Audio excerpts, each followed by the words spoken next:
unplug it and replug it in.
Hello and welcome to Odyssey of Eternity. I am DM Kenneth, and this is our wonderful Ravenloft party. You guys have survived the horrors that are this land thus far. Made your way back to the town of Yevik with a caravan of supplies. Heading there, getting there, was an ordeal. Back and forth. You guys ended up having a struggle with a pack of werewolves, and haven't seen much since the dire wolf strike that happened. You've had a few strikes here and there, but nothing too much. As you returned back to Yevik, supplies in the wagons, you guys come back to grateful faces. People very happy and very gracious of the supplies that you brought. You find you also find a representative of some noble in this land sent you a missive asking you to join him back in the town that you just came from, Davrin. It is simply marked with a black stylized heart on the front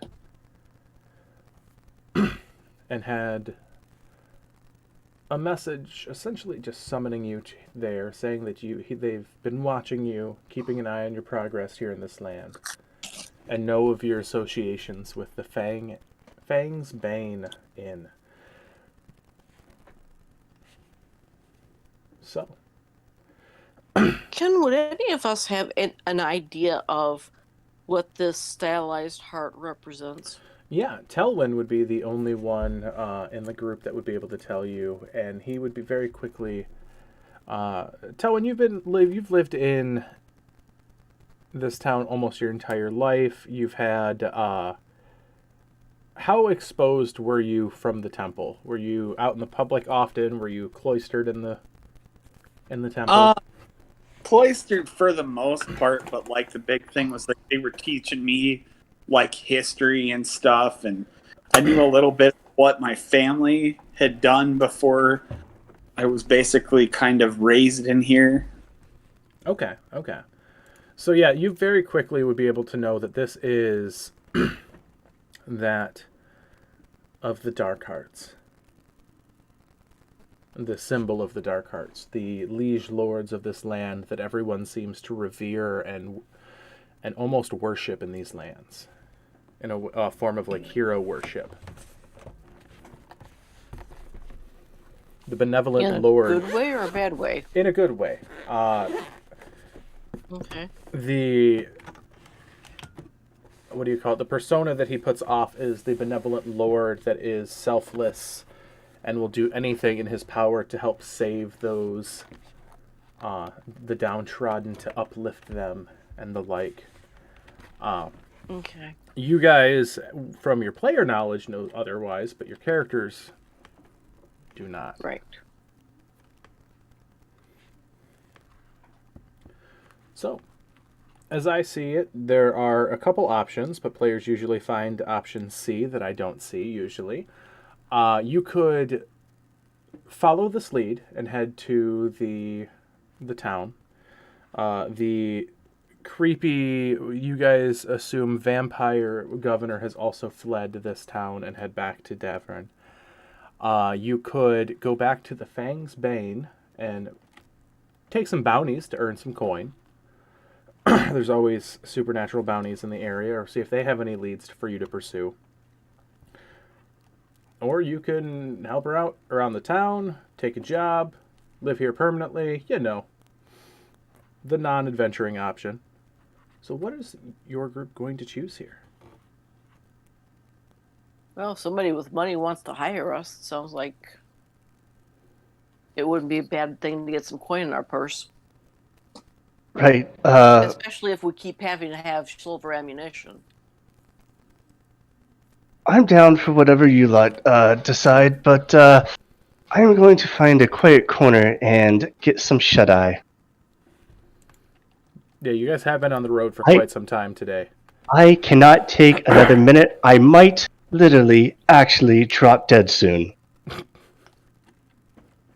mean, I would like to take a few days to teach the people here the basics of hunting. You absolutely can. I take it the miss was bad then. What's that? I take it the miss was bad then. Oh, yes. Oh, yeah, because that happened. I forgot about that.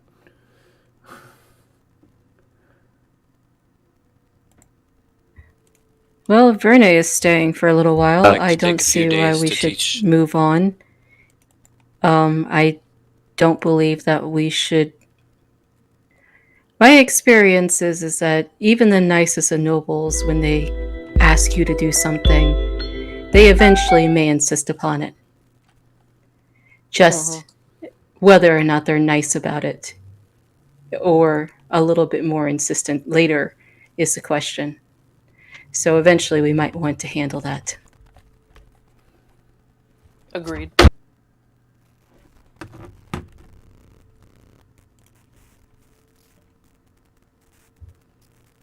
And this is me as a player also mentioning that even though he's not here, we still have Thrak who has the Lycanthropy 3 curse.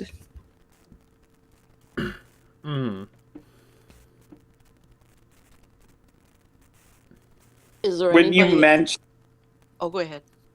When you mention that, I will go to the temple and see if there's anybody I can talk to get a better understanding on possibly how to correct it so we don't spend some time, or other people don't spend some time hunting him. So. Yeah, that might be a little concerning if he enters into the Fang's Bane and they decide that he's a bounty. You guys can give me an insight check here. Sure, I'll do an insight check. I'll try. I got a 21. I rolled hot garbage. I rolled hot garbage as well. It's a good Yeah. thing I'm here then. I like that. I'm going to steal it.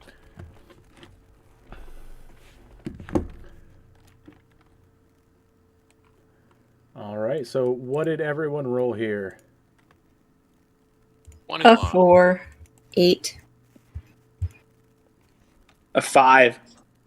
It's a lot of Man, it hot is garbage going around. It's a really good thing I am here. Yeah, this is why we can't leave you in the town. There's also a good reason for me to actually be playing today. Yep. Because where would we be without you? Yeah, it's not as insightful. Lost in the woods. Yeah. That too. 11. Yeah, so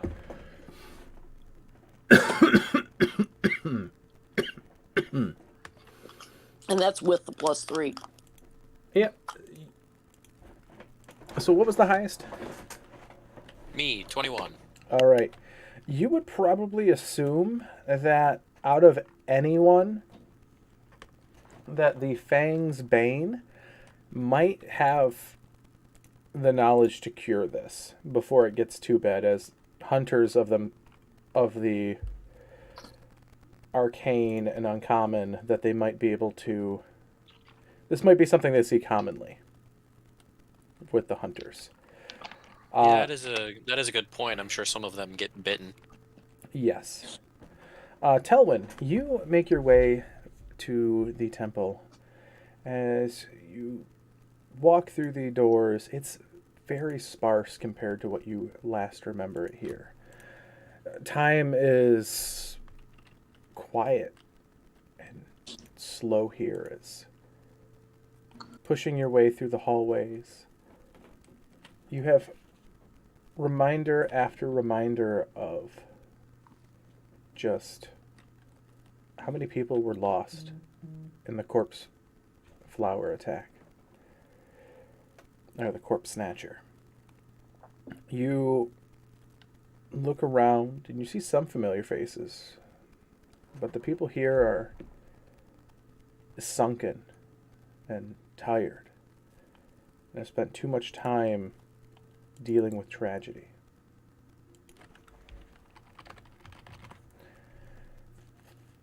You ask about, and give me a persuasion check or a survival check here, trying to find someone who might have the answers you seek.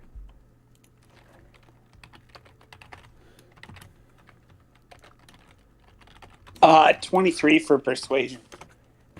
Yay.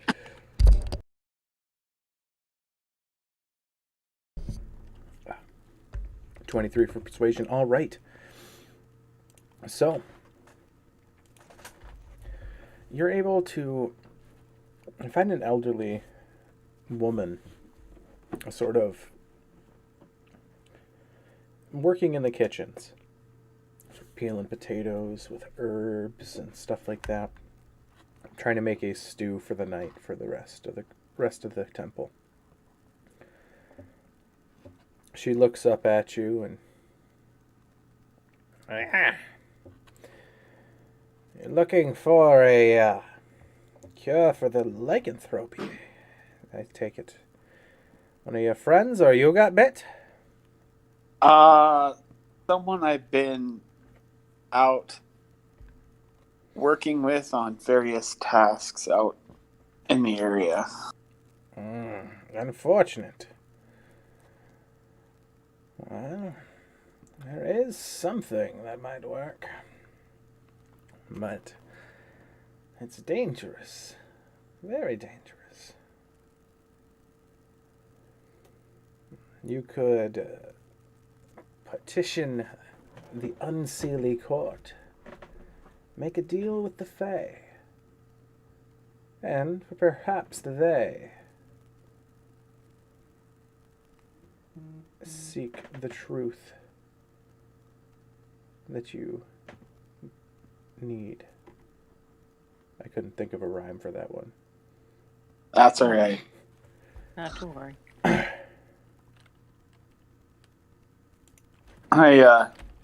I'll kind of look at her and nod,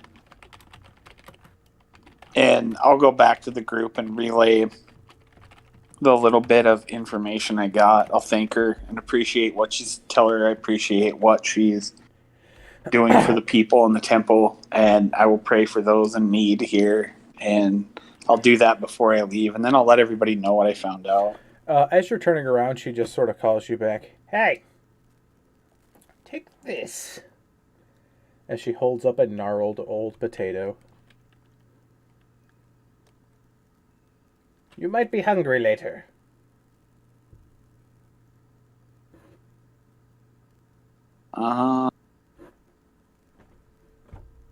Thank you. I'll just, I guess, kind of look at it for what it is. Seems to be a potato. Okay, well. The wonders of potato. She sort of cackles to herself and returns back to carving the potatoes, putting them into the Is it soup. somebody that's been there a long time? Give me a history check or an insight check here.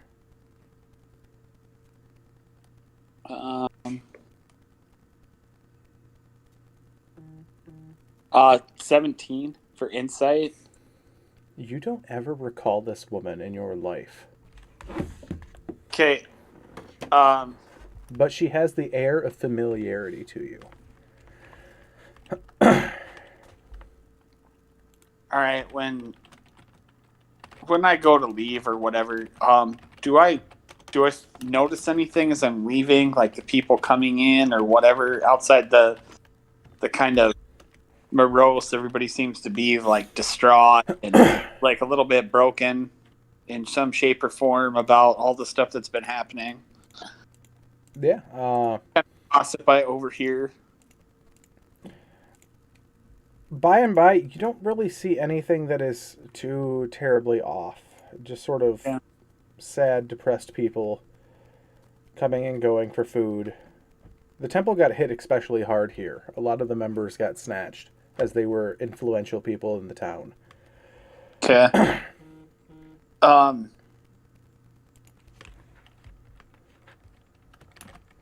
just do my little bit and then I'll catch up with the rest of the group and let them know whatever the crazy old lady in the kitchen decided to share with me. Since she's not familiar with me, it's like an awkward thing.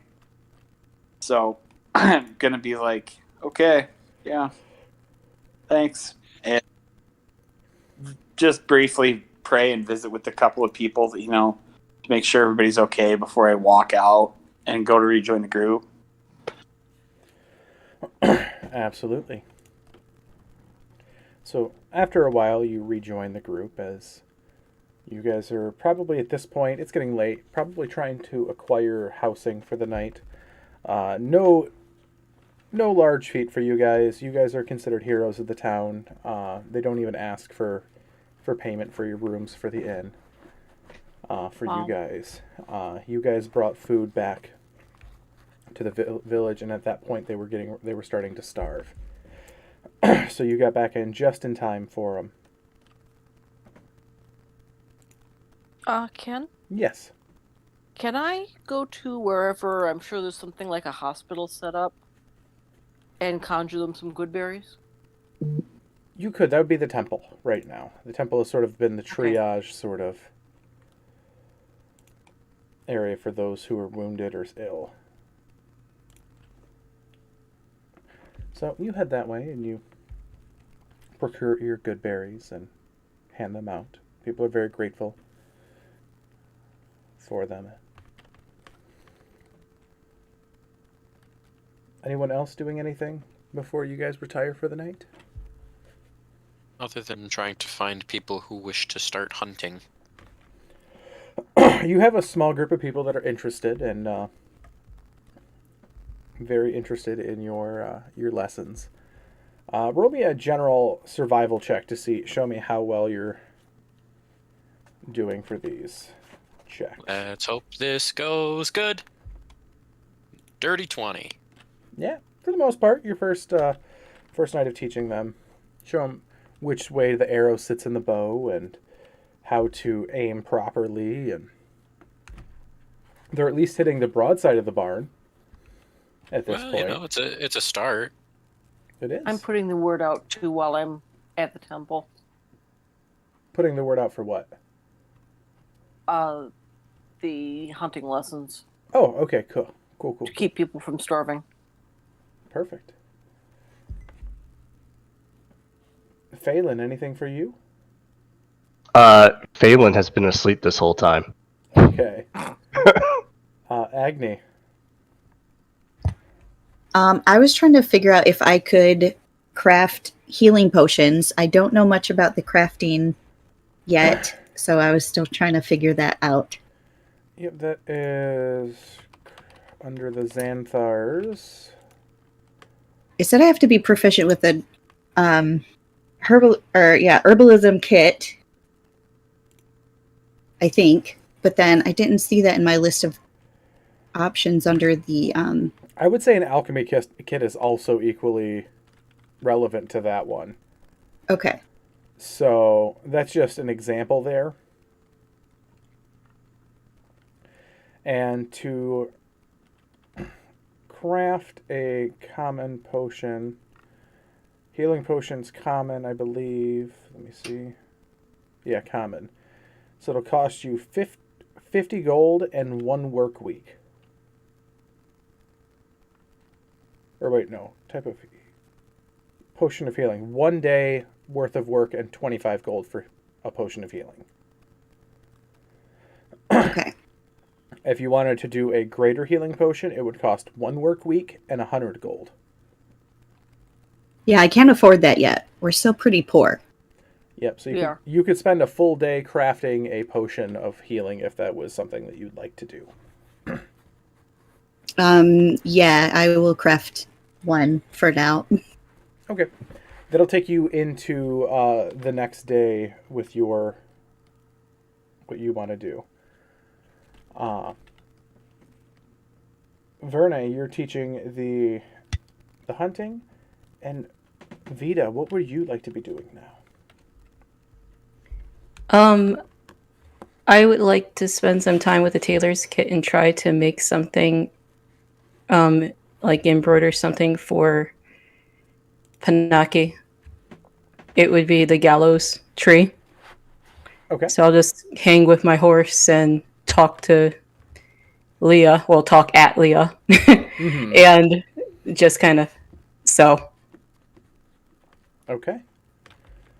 Sounds very good. So the first day goes by. You guys wake up the next morning after spending the night at the tavern, having a decent meal. Telwyn, you still have the potato in your inventory, unless you set it down somewhere and left it.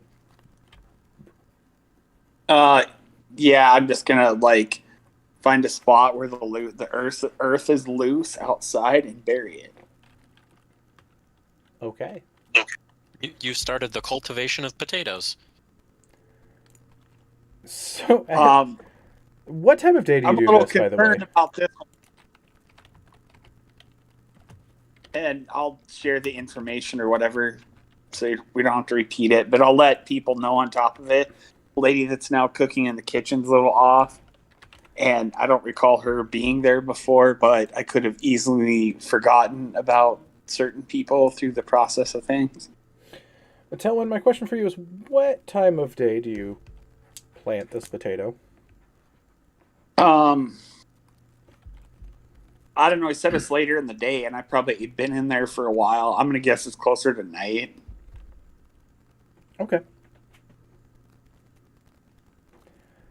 So you plant the potato, and you go about your day. You guys get your rest. No big deal. You tell the rest of the group, hey, this lady's a bit off. You guys wake up in the morning.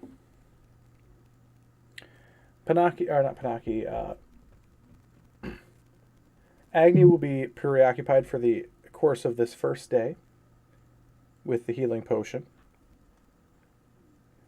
But you guys can still make plans for the future if you'd like to do something. Thrak has some very fitful dreams that night, and breaks out in a small sweat. Phelan is trying to get as much sleep as possible to get rid of his 4 levels of exhaustion. Okay, I forgot you were up to 4. Yeah. But he does kind of wake up once per day to cast a specific spell on himself. Okay, what spell's that? Nistel's Magic Aura. Okay. And it's specifically to make him appear to scrying magic as a normal person. Okay. While he's awake, can Vita approach Phelan? That's up to Phelan. Are you just hiding in your room the entire time, or would you answer a knock on the door? Phelan? He would answer a knock. Hello. Are you feeling any better? I could still go for a bit more sleep, to be honest. Well, I won't bother you long, but I realize that this is not the best place for you. But I'm saying this all wrong. I just wanted to know if there was anything that we could do to help you feel a little better about this place. Oh, I think just sleep and, let all the commoners know that there's nothing superstitious about me.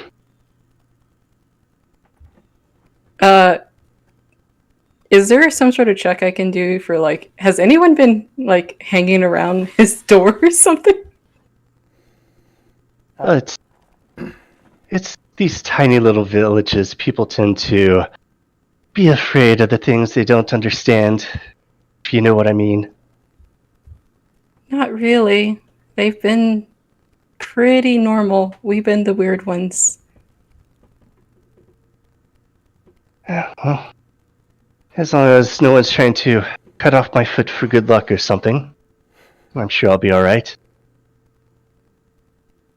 Okay.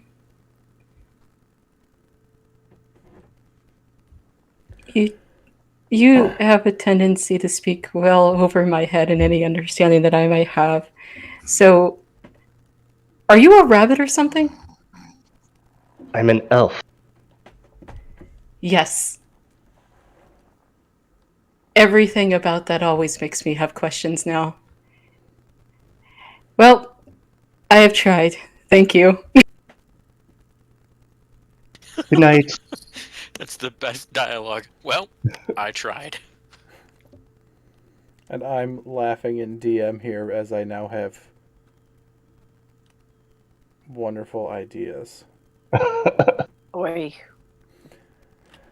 So, Hence me casting that spell on myself. absolutely. Anyone else the first day or the next day would like to do anything? How many days are you planning on spending in Yevik before you guys head out? And what would you like to do when you head out? An entire week. Oh. I mean, I would say let's wait until the two tired people get their fill of sleep. It gives me time to teach all the basics of hunting and make sure that people can fend for themselves. Any objections? No, No. Nope, that sounds good. I can go help Agni with some of her stuff in the process. I have an alchemy kit and some of that kind of stuff, so, and I can help with some of the odds and ends factors of it. Also, Telwyn, did you want to partake in the lessons that I'm teaching? Because I know that you mentioned wanting to learn from me. Yes, I would like to hunt some too and kind of help the local people. I don't really have any other tasks at hand. I'm going to go check to see if that potato did something weird because she hands me this really old potato and I planted it and it concerned me because she was kind of creepy and telling me to go to the unseelie court of something I don't know a whole lot about. I probably heard some sort of tale, but I'll explain that to the group and then they can chime in any input they have about the Sealy Court and all that kind of stuff. But So are you going to check on the potato that you buried? yeah, at some point, just in passing, I'll just happen to go by and see if it's been dug up by an animal or it's still there or it turned into who knows what. So as you go there, you find quite a large tree in the location in which you planted it.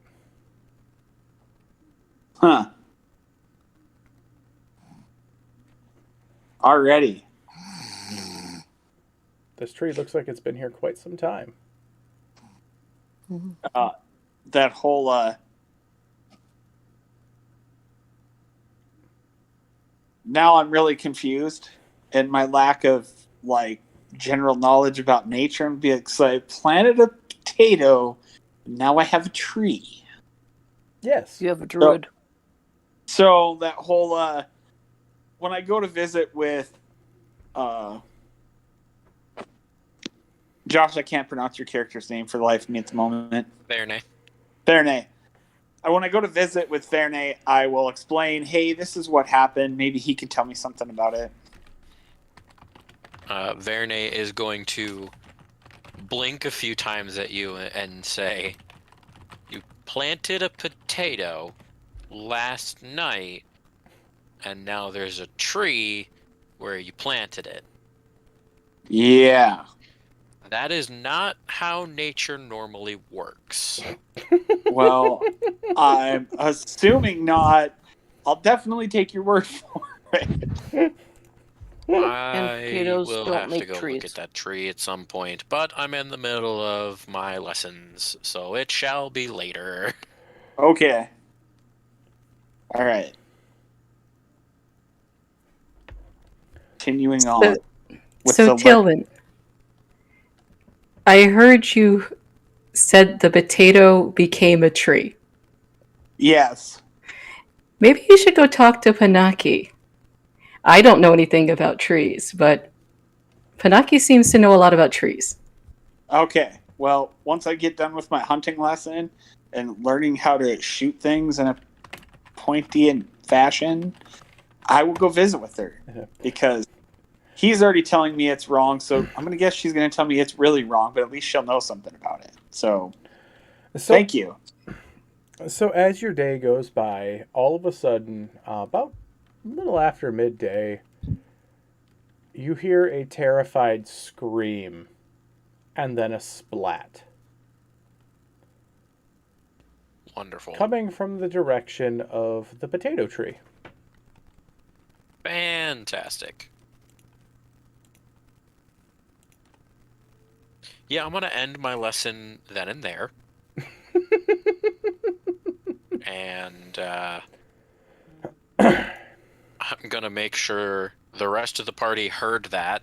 And if yes, I'm going to rush towards the potato tree. All right. Do you gather everyone else? Yeah, I would not want to handle that by myself. Yeah, I'm not sure Panaki knows what's going on at this point. You She's guys, been with the hospital. yeah, you guys have all heard that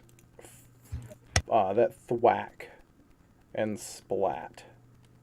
How many points of exhaustion have I gotten rid of at this point? It's been if you're just like sleeping, like long rest after long rest, I'd say about 2. Oh, thank God. I will take it. I mean, if someone is that exhausted, that does make sense. No, absolutely. So, you guys get to this location until when you said planted it, sort of by a wooden fence area, by a sheep field, as the tree is missing when you get there, and there's a large hole in the ground where the tree was. Oh my. This isn't good. You see the sheep in the field seem a bit skittish, and they're looking towards the barn, which you look to see the tree, and you look and see past the barn. Looks like that same tree is in the farmer's field now. Past the barn. You know, we've done a lot of damage to this shepherd and farmer's plot of land.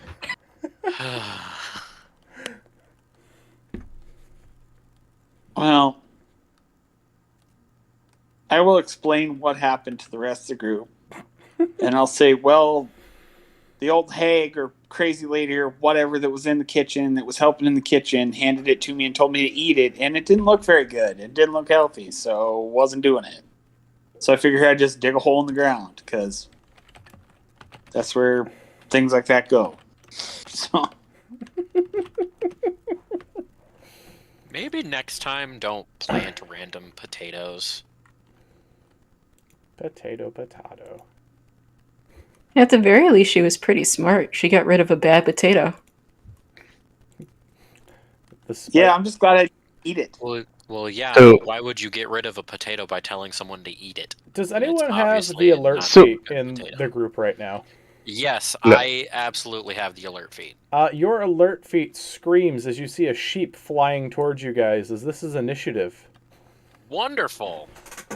As Huh. the tree has thrown a sheep at you. Oh, that's a mean thing to do for a tree. Can I do an Arcana check to see if I know what this thing is? You can once you get a full sight on it. Okay. Sorry, I had to AFK for a second. So what was the splat? Something got thrown from the tree? You hadn't Something found got the smushed by the tree, I assume. Yeah, and then the tree wasn't where it was supposed to be. It was in the farmer's field. And then you guys were just sort of discussing things, and now sheep is flying towards you in the group as you see this tree just sort of rumbling slowly towards you guys. Okay. It's moving. Yes. Agni, what is your initiative? 15.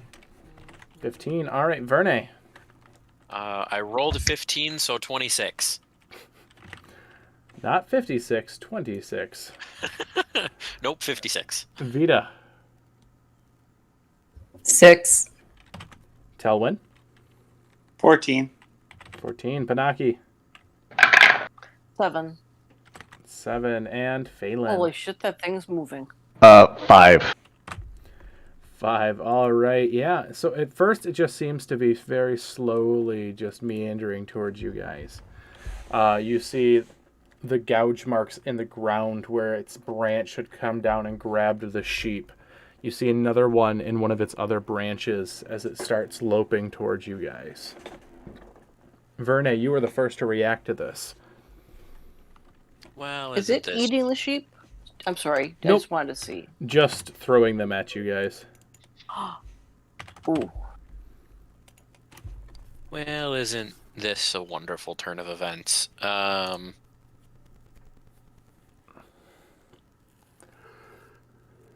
I will use a bonus action to cast Hunter's Mark on the Okay. tree.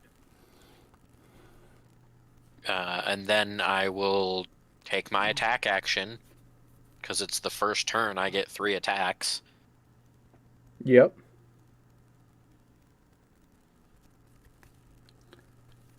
And what are you attacking with? I am using my longbow. Okay.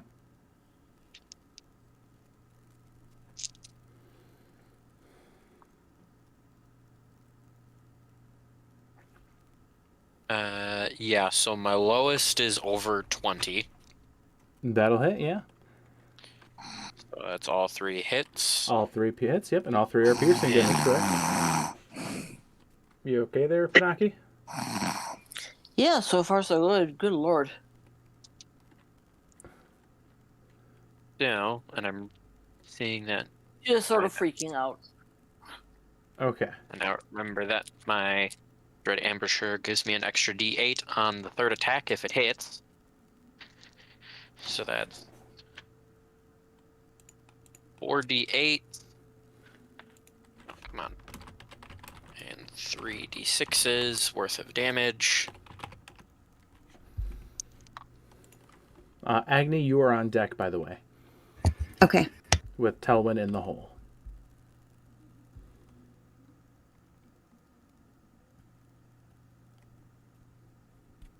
$35 points of damage total from the 3 hits. All right. Does not seem to do remotely as much as you'd like, as the piercing damage, the arrows just plunk into the bark, thunking hollowly against it.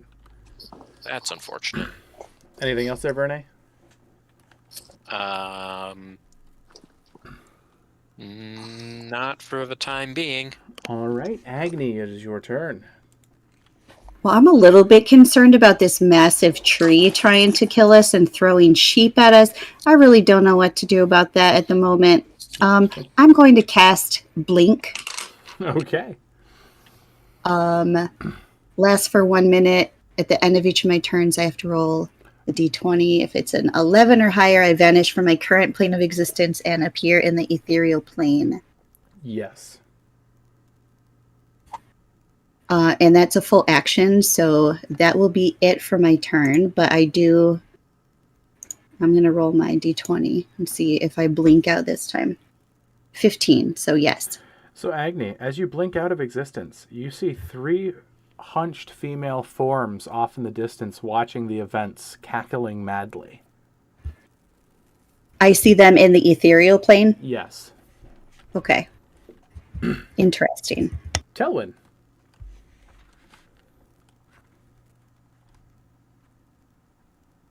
It is your turn. You are.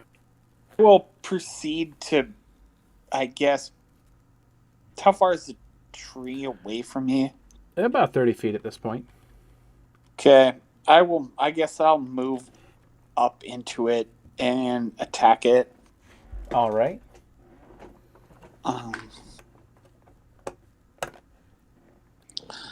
17 on the first attack. 17 on the first. That will hit. And 16 on the second. 16 will just hit. That is AC. And I need to know damage type for this. It's slashing. Okay. 8 points with the first attack and 7 with the second. All right. Your attacks seem to sink deep into the bark with each strike, almost like an axe slashing into it. Your sword comes in and out, pulls as you see it. Does a sizable amount of damage to it. Anything else there, Telvin? I've got my shield out, and I'm like shaking my head going, wow. I'm like distraught because it's like this, my town has become this raging giant, yes, colorful, expletive, deleted thing. Yeah. So the tree is going to look down upon you as you see a face start to form in the bark, twisted in pain and sort of malformed with knots and almost looks like potato eyes. Like when a potato starts to go bad, you see them sprouting almost like acne all over the bark of this tree. It looks down at you and it gets a crooked grin. I'm not bad potato. You bad potato! As it slams the sheep down right at you, Telwyn.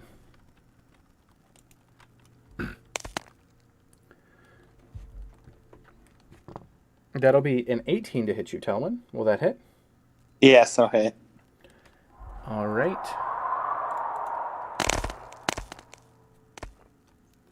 That'll be 23 points of bludgeoning damage as it hits you with the sheep. It glances off your armor as you try to roll away. The sheep collides with the ground and just splatters across the cobblestones. But that is its turn. Panaki. Panaki says, if you not bad potato, stop attacking us. Can roll me a nature check instead of persuasion here.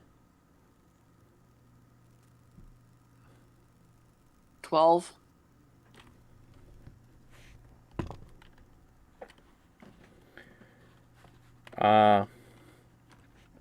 You just Sadly. hear it roar. You just want to peel me and put me in soup. Panaki's just weeping at this point, and she says, if you don't attack us, we won't attack you.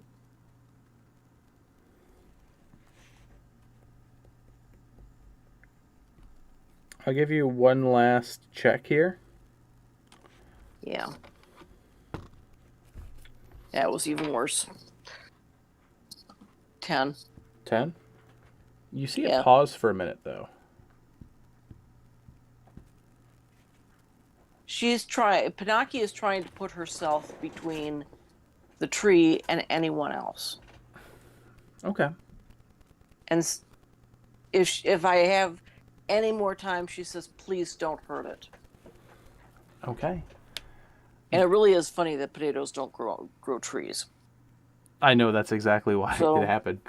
So she's trying to figure out what's going on, but she can't hurt this sentient being. Okay.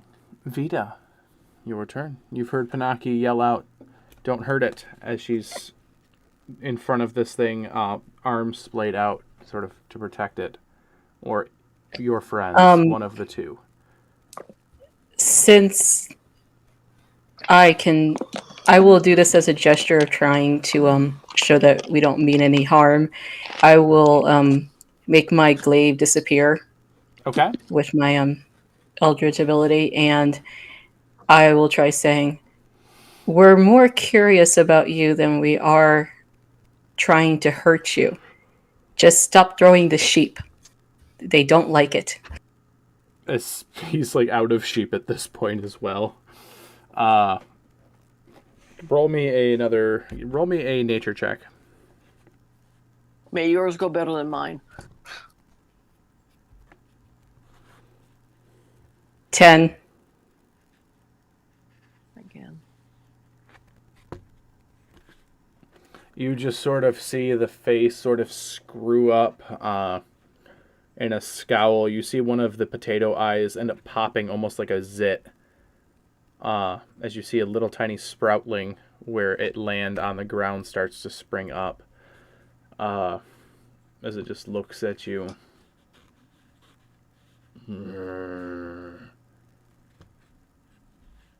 I don't know. Anything else, Vita? I'll take some movement back from the tree and just sort of like a backing up, hands in front of like body, like, "Hey, calm down. We're not trying to mess with you." Yeah, so like Chris Pratt and the Velociraptor sort of stance. Yep. Stand down. Yeah.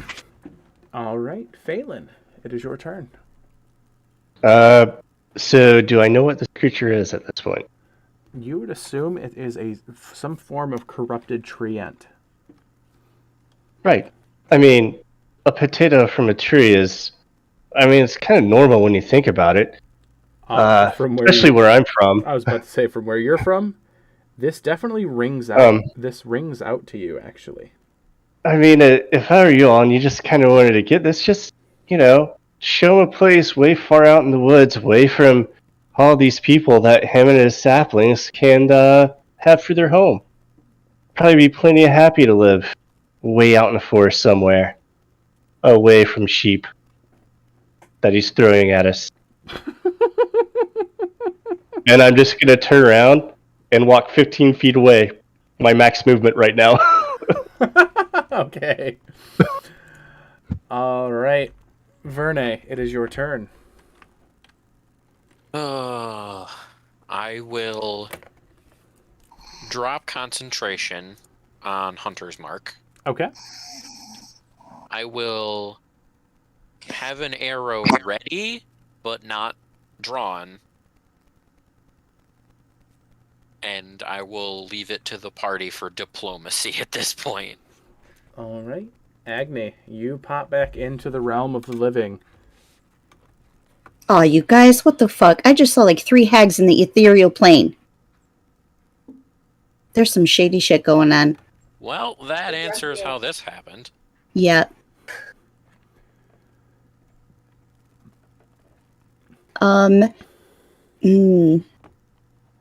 Since I probably don't see them now because they're still on the other plane, so you don't see them if I'm just gonna try to taunt them, I guess, like just talk shit to them and tell them, call them out, like, I fucking saw you and I know that it's you doing this, and leave this poor potato tree alone and let him go live his life in peace with no sheep, okay?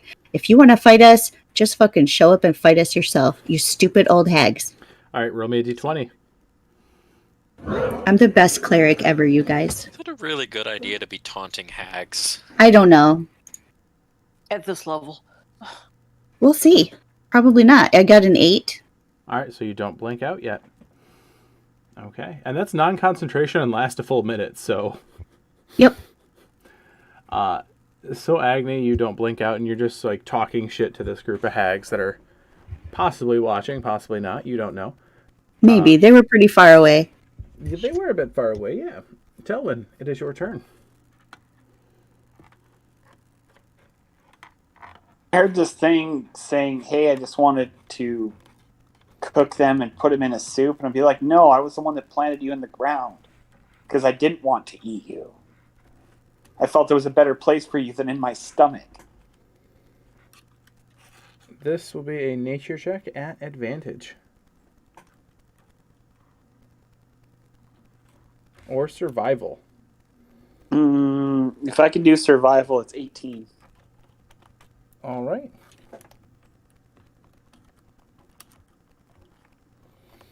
You cast this spell, or not this spell, you talk to it. It twists its face up at you, looks at you. Dad?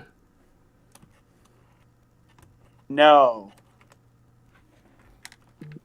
Yeah.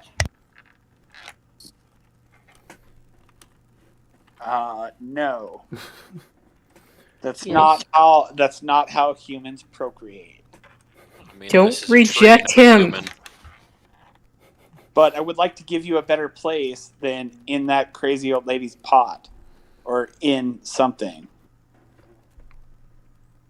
Okay. He looks at you and just... And you can almost smell the smoke coming from his ears with how hard he is trying to work his newly developed brain in this tree, trying to just figure you guys out. And you just crunching of the eyebrows as he furrows them, and just, you friends, not enemies. No, we are not enemies. We are friends. There's a whole forest for you to live in out there. You could enjoy it. Don't throw sheep, though. It's not nice. No sheep throwing. No sheep.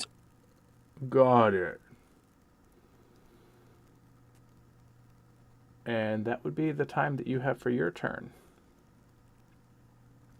His turn comes around. What do I do? What do I don't know. I go now. As he just turns, plows straight through the farmer's small barn, not being spatially aware enough to watch where he's going, and starts walking towards the tree line to the forest. Panaki says wait and puts her arms around him. He doesn't... Please.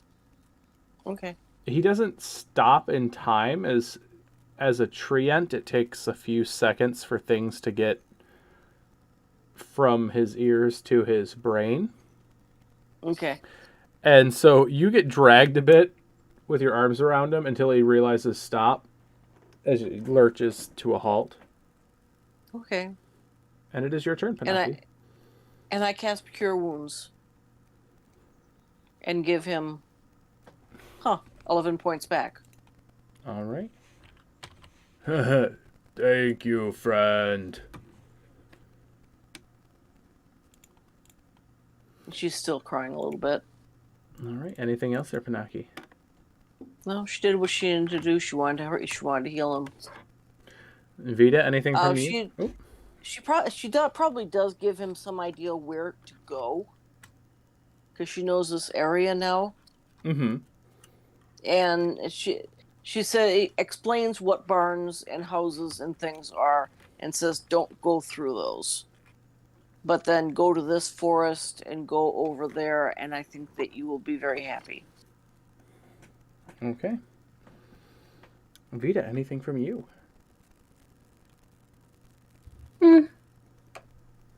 I would probably shout goodbye, but also there's also another tree out there named the Gallows Tree you might want to meet. Did the little bud of a tree stay, or go with the adult? We'll get to that in a minute, but you do see it. The little pink flower that's down there is just squirming a little bit like a Pikmin. Anything else, Vita? No. All right, Phelan. I am look back over my shoulder. Seems like everything's under control, but just in case, I'm gonna bonus action cast Sanctuary on myself, and I am going to keep walking away at 15 feet, and I'll use my action to dash so I can do a full 30 feet back towards the inn. Okay. As you're just huffing and puffing your way back to the inn as fast as you can. About as fast as I legitimately run in real life. Just making your way back. Oof. Oof. Hey, little self-depreciation humor never hurt. Too real, because I'm probably the same in that regard. But, so. Verne, your turn. Well, do I want to try and pick the weird Pikmin out of the ground? Do I really want to try to do that? Sure, why not? Does it look like... Okay, this is gonna be really weird. Does it look like the sprout is trying to get itself out of the ground?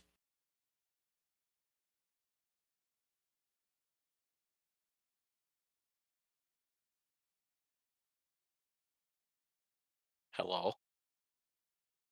Sorry, I was muted. When you approach it, give me a perception check. Sure.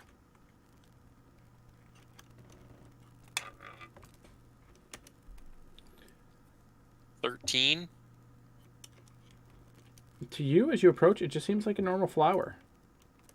With a Interesting. with a gnarled, fat base to it, or stem. Interesting. May I examine it? We will get to that on your turn.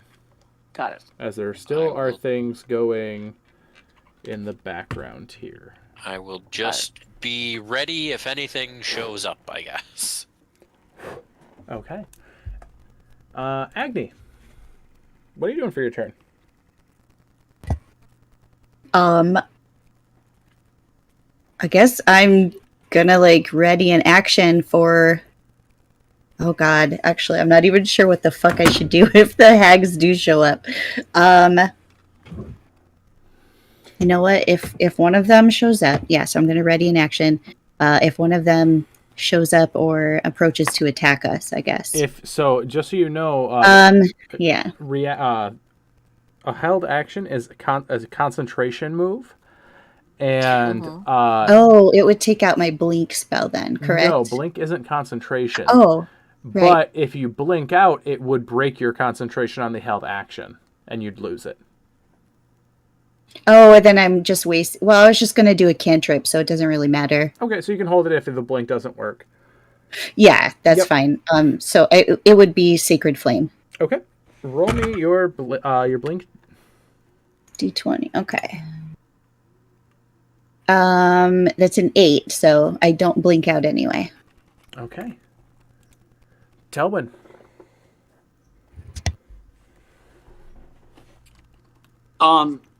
As I see this tree walking away and her handling it, and I know there's a couple people that speak in Sylvan, I'll communicate that the old lady in the kitchen gave this to me, so chances are she knows something about it. Because I wasn't about to eat it. I'm going to guess, given the information that has been presented to us of the hags in the distance, that old lady was a hag. Well, I've just heard fairy tales. I've never seen one, so I'm going to take your word for it. And I will just kind of sit back to make sure that the tree weaves and nobody gets sheep thrown at them. And All right. yes. So it wanders off further in its turn. Panaki, it is your turn. I'm examining the plant very gently and carefully. Yeah, give me a perception check.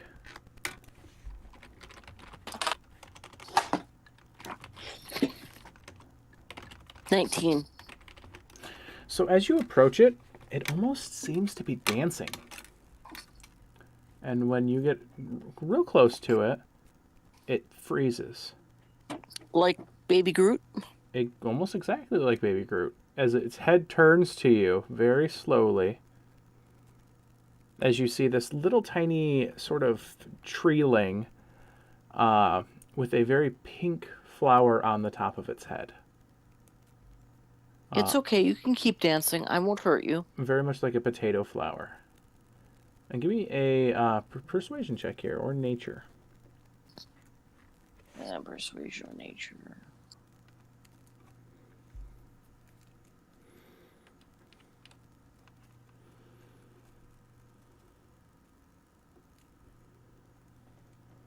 $14. 14. Mm-hmm. All right. As you do that, it looks at you as it sort of shakes itself a little bit more in like a little dance, and then it hops up to you. What, it just comes out of the earth? Yep, it pops itself out of the earth and hops up to you. You see little tiny root-like legs as it just sort of finds it's like a pocket in your backpack or satchel to like hide itself in. Actually, I was going to put it in my hair. You can do that here. Yep, that's exactly. What color is the blossom? The blossom is like a very bright pink, almost like a potato flower pink. Okay. Well, yeah, I'm going to put her into my hair until we work out something better. Okay. For the most part, that is it for the initiative. I just need Agni, roll me another die 20 to see if you blink out, because it lasts for a minute. Okay. You have acquired a Pikmin. 17. All right, so this is exactly what... So, the hags did set something for you. They left you a present.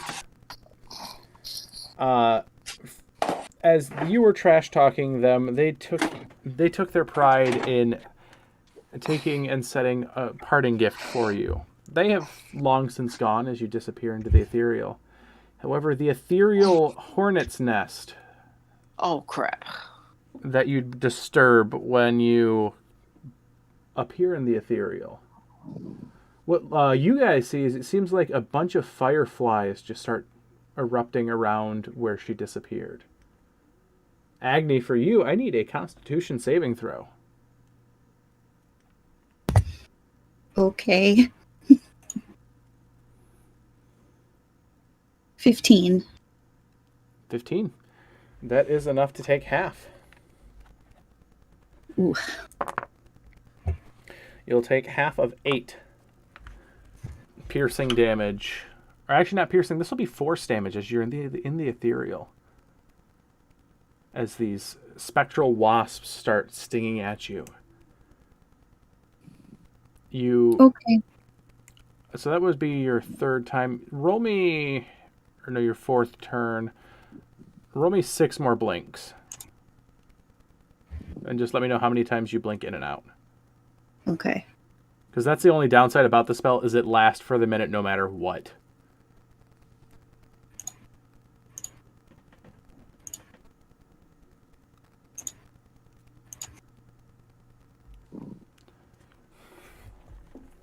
It's one of my favorite spells as a player, though. Blink? Yeah, It's a fantastic spell.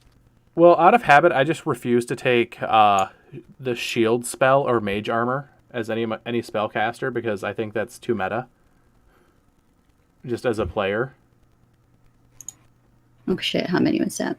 1, 2, 3, 4, 5. I need one more. And Blink is just a fantastic alternative. I feed the flower a good berry. Okay. Can we see Okay. her taking damage? You see her come back, like harried in these fireflies, and you do see her like looking, like bruises appearing on any skin that's visible. And just saying shit, shit, shit, Yes. shit, shit. Is there any way I can shoot off a heal as she just comes back? You beaten can, up? yes. Yep, you can heal her as this is happening. Okay.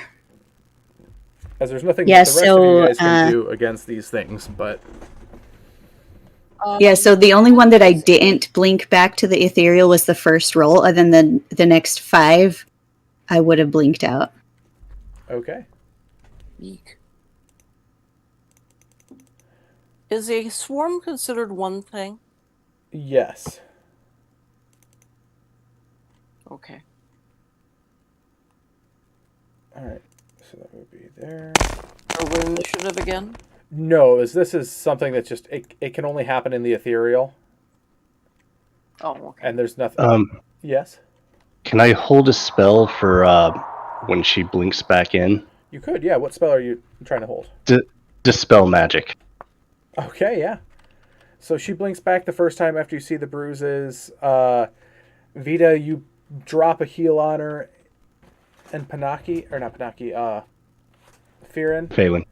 Phelan, you dispel the blink as very, very suddenly, Agni, you are no longer blinking in and out as the fireflies dissipate on her. And she takes no Oh more my damage. Thank you. Shit, I don't know what I was thinking. I just thought it sounded like a cool thing. I wanted to try it out. Can we please just go back to sleep? You can go back to sleep. Hey, after you get some rest, tell me all about like what I was trying to explain. The lady that gave me the potato says go visit Sealy Court. They can tell you something. I'll give you a secret for a secret just as soon as I get my beauty sleep. Okay, you go tuck in, sunshine, get some rest. We should probably get out of here very quickly. I mean, we just destroyed the farmer's sheep again. Yeah. Not our fault. He's not going to see it that way. Well, I kind of apologize because I didn't realize a tree could grow from a potato. Sorry, the country boy that lives in this little area. Yeah, I'm a little bit behind on the times here. Can I? Well, feed the you can sheep be some yelled at. berries? What's that? I said, can I feed the sheep some good berries? The sheep that are alive, yes. The sheep that are What about- smashed, they're really smashed. Also, by the way, everyone, our music tonight is brought to you by Sirenscape. Thank you, Sirenscape. Ooh. Vita, how much did you heal me for? I was only down 4. I just wanted to make sure because I didn't mark it. I was just going to do 1. Hold on, let me roll the die. Okay.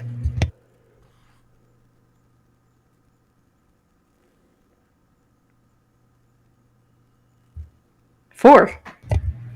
Awesome, thank you.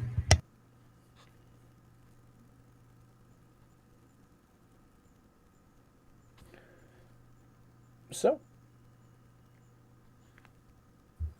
I'm going to book it. all right, you guys just head back to the town. Yes. Yeah. All right, so you guys head back. The tree ant lopes away. Putting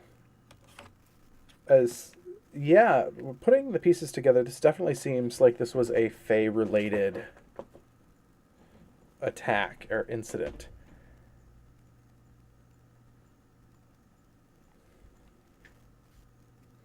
And an odd one at that, because it wasn't a solid. You feel like you and the town probably weren't the intended target, and that wasn't probably the intended result.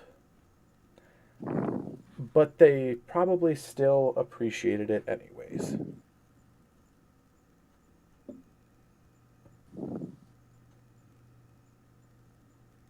So, the rest of you guys head back to the town. Rest up, take your next long rest. Nothing seems to happen. Telmin, you ask around at the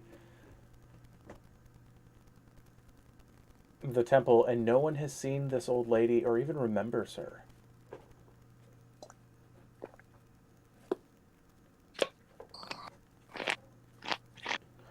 She is essentially just a ghost that's been gone. Just completely vanished from the town.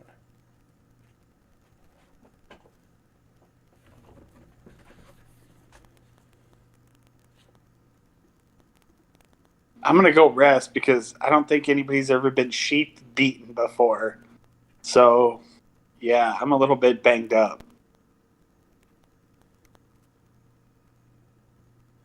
I'm gonna apologize to everybody for going to rest and try to heal my bruises a little bit and try to wrap my head around whatever happened to me. Okay. You guys get your long rest. Everything heals up. You guys finish up all of your activities that you were doing as day 3 dawns upon you in this town. During the night, can I do something? You absolutely can. Alrighty. Vita has been wanting to talk to Agni for a little bit, so Vita will take a moment to talk to Agni during the evening time. Okay. Absolutely, you do that. Is this going to be like a private, behind-the-scenes conversation, or a conversation for here? I think it's in the room. Just I don't have any issue with other people hearing it. Okay. Yeah, that's fine with me. So I'll go knock on the door and just say, Agni? Oh my god, Vita, come in, come in. Wait, we usually room together anyway, so. Did we all have Yeah. our own rooms this time? Yes, you guys all have your own rooms at this point. Slumber party? I don't like this. I don't like this either. So that works out. Okay.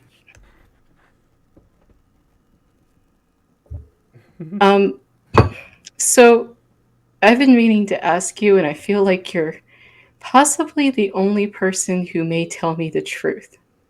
Okay. What are the elves like where you live?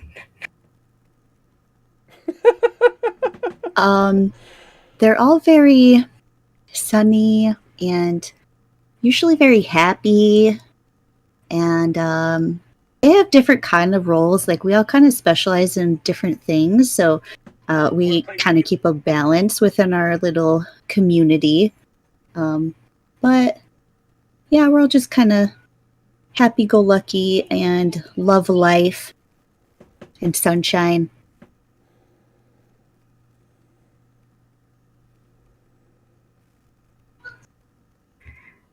Oh, that's very different than anything I know. Really? What's it like where you're from? Mostly human. And there's a smile on her face that's a little nervous at that as she tries not to bite her lip. Mostly human. All human. And she looks away. Right. I'd smile and wink. Yes, all human, 100%. I believe you. Insight check. 13. So there'll be a deception on your side. It's not wrong. Okay.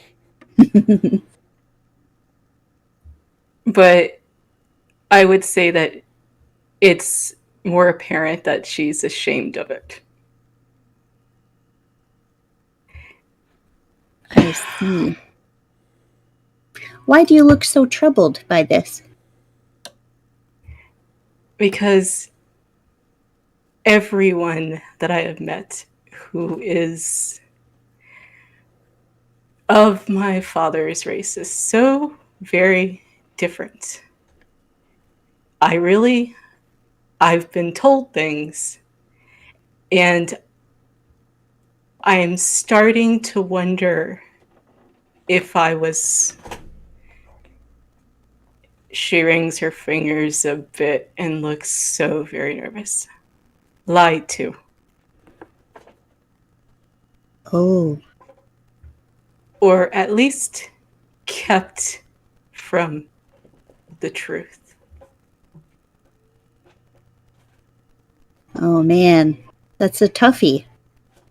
But I can promise you this, I have nothing to hide. I would not lie to you, so literally anything you want to know, I will tell you. Because I feel like at this point, like you just need some answers maybe and need to discover the truth for yourself. But I'm happy to help you in any way. You're literally my best friend.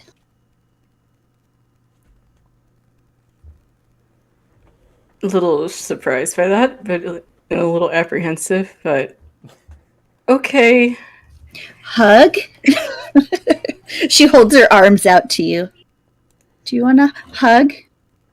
I'll give you a hug. Okay. Is there anything you wanted to talk to me about? I just wanted to see how you are doing, and I kind of wanted to just talk with you to see, like, oh gosh. I think just because Agni and Vita are so, like, they're almost polar opposites sometimes.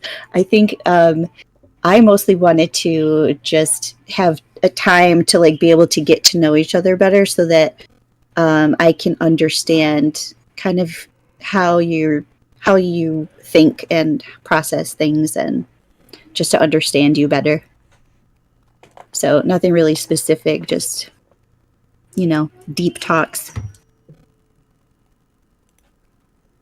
Okay. Okay.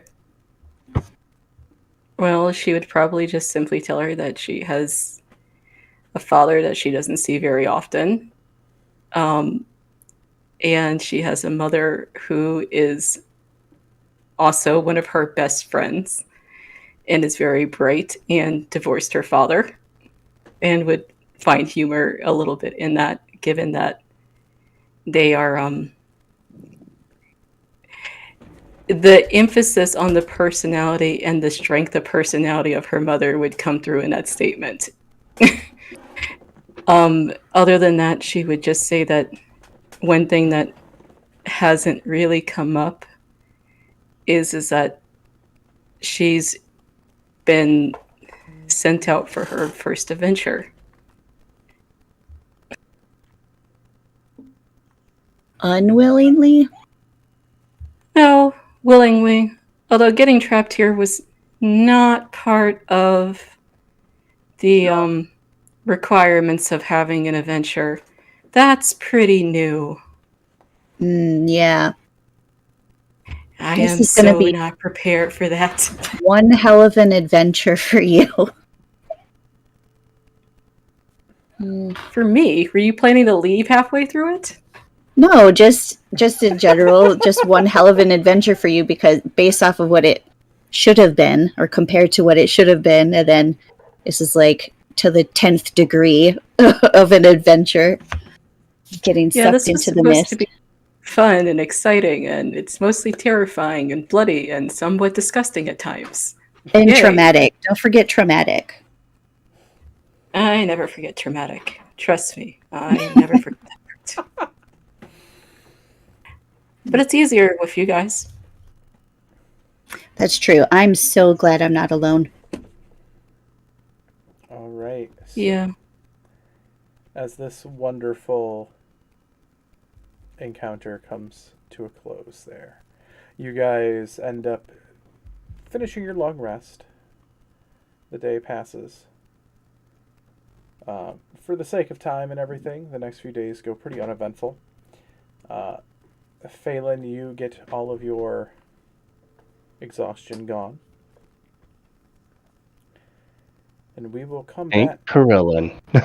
And we will come back in 10 minutes here as we take our first intermission.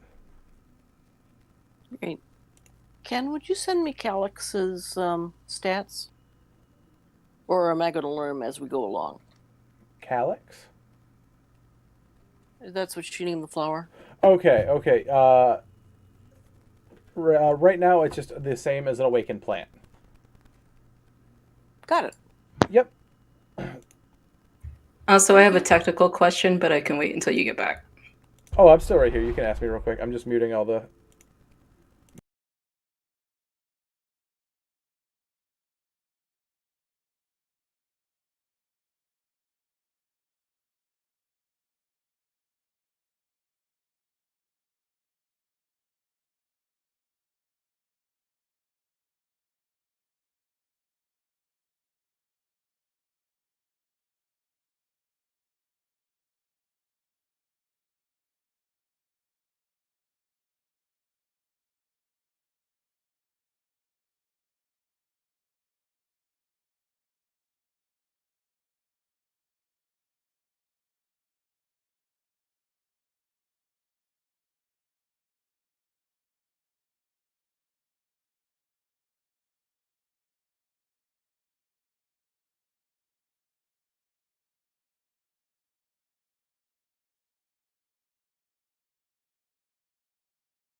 All right. Welcome back, everyone who's watching. The one person that we have watching tonight. You rock. Yes, thank you. You are the cornerstone of this stream tonight. So, party, we come back to you guys. All rested up, ready to go. What do you want to do? You have Thrak, who at this point has developed a bit of a fever that's been pretty constant the past couple days. The magical healing of Telmin, your paladin stuff just isn't working. It's alleviating the symptoms and seeming to reduce them for a while, but nothing that is permanent for it. I would also be helping try to keep him comfortable so that he's not getting worse until we can get him to the Yes. special Me too. place. Absolutely.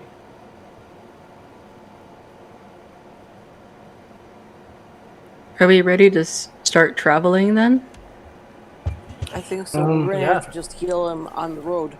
The villagers are healed or trained. Do we know what's wrong with him?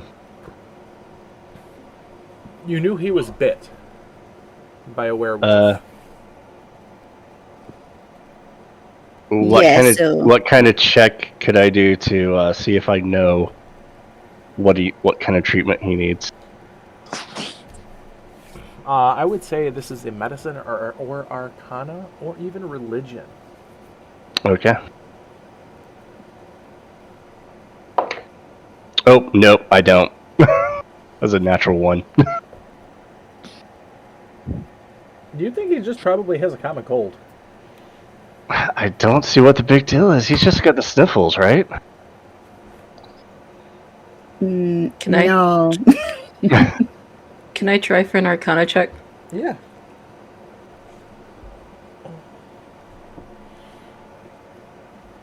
I've been rolling really bad today. 7. Yeah. Definitely the sniffles. Now, I don't remember for sure. A religion check just on Most the of you off guys chance. already did this. We last did the time. check. Oh, we Yeah. Right. It was only the That's how couple that Yep. didn't make the check last week were actually those two. That's right. So, but you guys do know that you have 2 leads in order to get him a cure: the Unseelie Court that's in the area, or if you can find it, or the Fang's Bane might have a lead as well.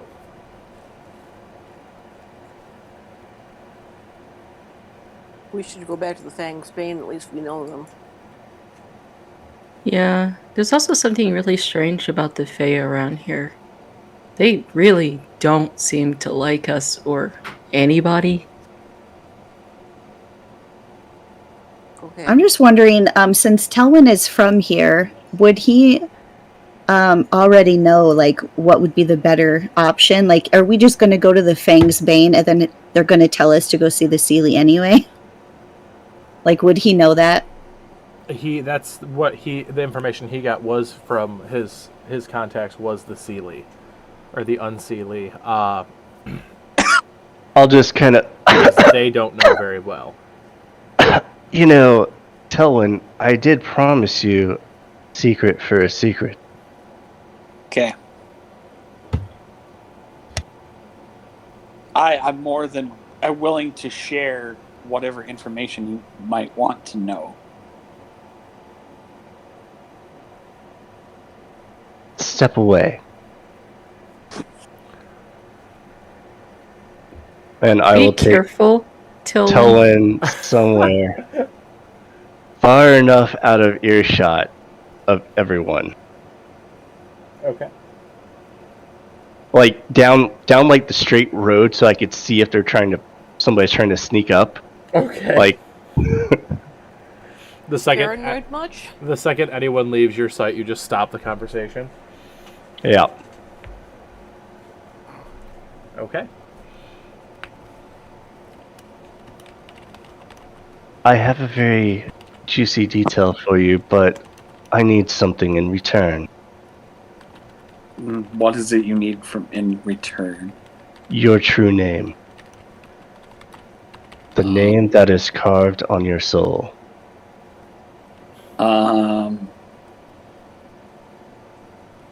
I am going to, I guess, look at him kind of befuddled. And I said, I was only given my birth name. If there's something more to it than that, it's well beyond my knowing. Close your eyes. Okay. If you could be called anything, what would it be? The name my mother gave me. This one. I don't know any other name. Then that is enough. The reason why you are having so much trouble, I believe, with the Unseelie in this area is that the Unseelie court has been without its leadership for, I don't know, Hey, 300 centuries or so. Panaki, can you move your headset away from your mouth? I'm sorry. Yep, no, you're good. It just sounded like you were snoring into the headset. Sorry. Nope, you're totally fine. Sorry about that. Go back. That Phelan? Yeah, so the reason you are having so many problems with the Unseelie is they've been without their leadership for, about 300 years or so. Several centuries. There's no gatekeeper for the madhouse. So that's why we get all the tales from when we're kids, and they try to scare us into like making good choices and doing these sort of things, is because of this. And I'm gonna like look really quizzically like at them, and now I'm even more confused on like, so there's truth to the fairy tales? Is that what you're saying? Every tale is mired in truth. Some are more deadly than others, my dear Telmin. I'm gonna smile and nod him like,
Oh, but you will. So, you guys are heading to the Fang's Bane, if I remember correctly. If that's what you said. Yes. Yes. All right.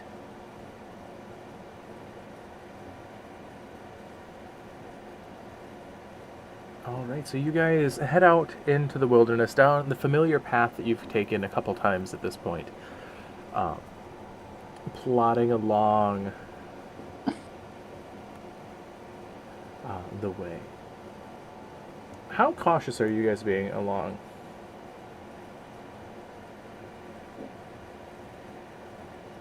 I mean, I'd be going at a normal pace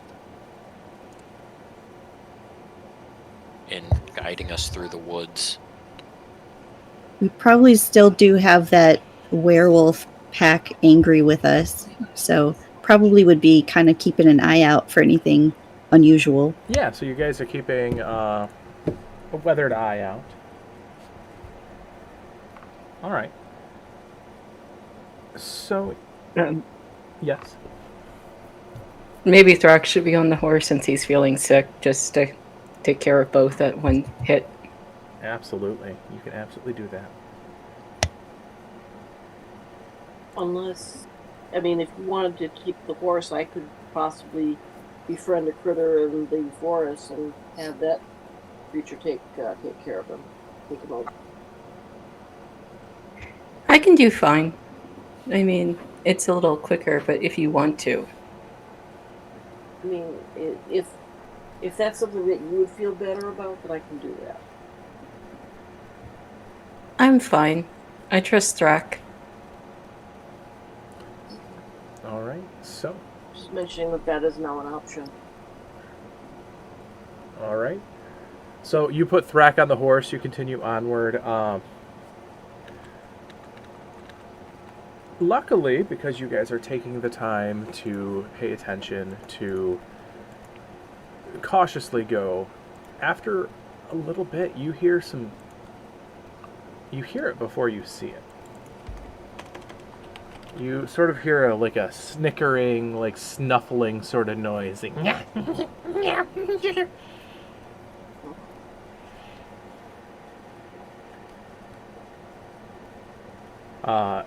All That out, does not sound good. all out in the brush in front of you guys, in about like a 30-foot cone.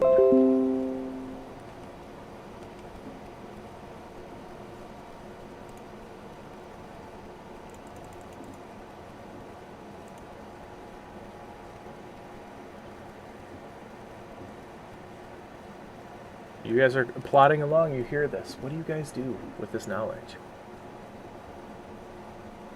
I immediately cast Sanctuary on myself. Okay. All right. As you do Stop and listen and try to figure this out. Okay. Does Sanctuary have a verbal component to it? Yes. Okay. Is this a common noise that I've heard in the area before? Not very particularly, no. Oh, okay. This sounds like a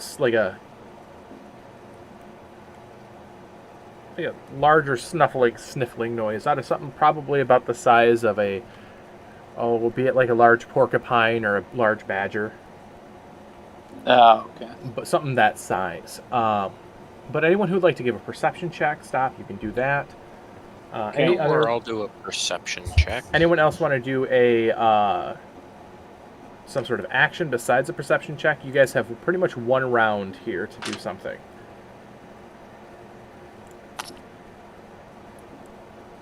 19. 19, all right. 17. 17, all right. Anyone else doing anything? 22. 26 for perception. All right, so anyone who got higher than a 15, you see just sort of bobbing throughout some of the brush. You see almost like a worm-like tail, almost like a large rat sort of bouncing up and down above. You see a couple little nipped ears here and there, large front teeth just sort of staring at you through what they think is very well hidden in the brush. As you guys see the were-rat ambush as they just start to jump out, as they are alerted. But they do not have the surprise round. Agni, what is your initiative? 12. 12, Verne. 16. 16, Vita. 6. Telwyn. 17. 17. Panaki. 19. 19. All right, Phelan. 22. 22. All right, and what did the were-rats get? Not great. Not that great.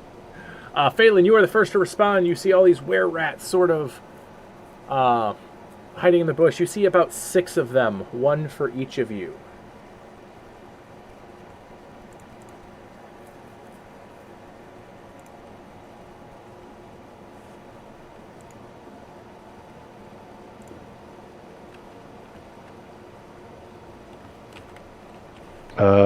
Oh, wait, me? Phelan, yes. Okay, sorry. I missed that part. Yeah, I am going to cast Bless at 3rd level. Okay. So I can hit 5 people. So everyone but me Gets a bless. will have blessed. Awesome. Anything else?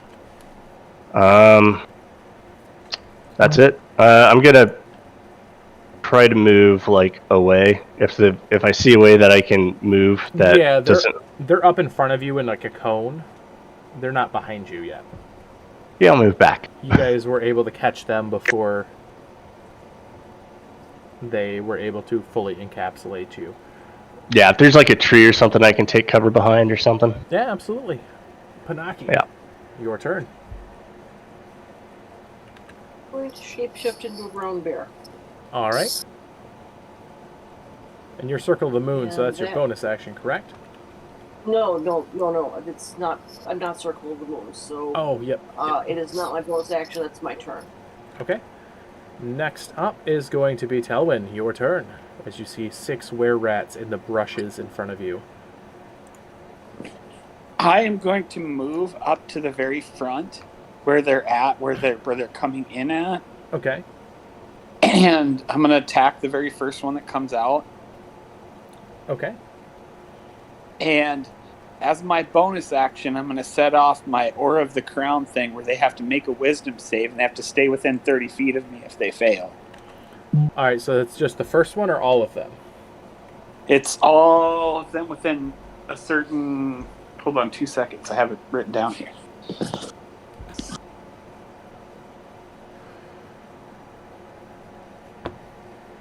Ken? Yes.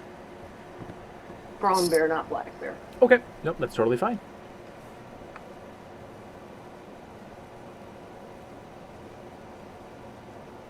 It's as a bonus action, each creature of my choice within 30 feet must make a wisdom save, or DC 14, and they can't willingly move 30 feet away from me. So if I can see all these things coming out, if they're within 30 feet of me, I'm going to target them with it. Yeah, you can absolutely get all of them. They're, like I said, they're in about like a 30-foot cone in front of you. So you can Okay. absolutely... And what's the wisdom save? 14. Only one of them pass. Okay. And I'm going to attack the first one. Okay. With 2 attacks. It's a silvered weapon. I don't know if I have to separate anything. For these, yes, but yours is silvered, so you don't need to. Okay. 15 to hit, and then a 21. Both will hit. Okay.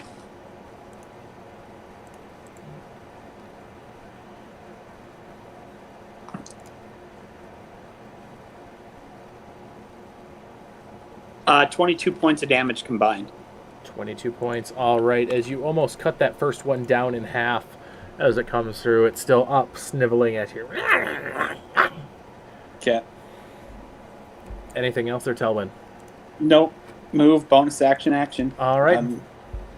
Verne, it is your turn. I am going to... I'm gonna cast Hunter's Mark on the lefternmost one, sure. The left turnmost one, I like it. I am then going to pull both my rapier and scimitar. Okay. And run up to them. How far away from me are they? They're about from where you're at. Were you in the front or the back? I assume you're probably in the front. towards in the front. I'm leading the group because then we can't get lost. Yep. So you're about 30 feet. Perfect. That's 10 less than what I have max at the moment for my first turn. All right. So on that one I've hunters marked. I will take my 3 attacks. Okay.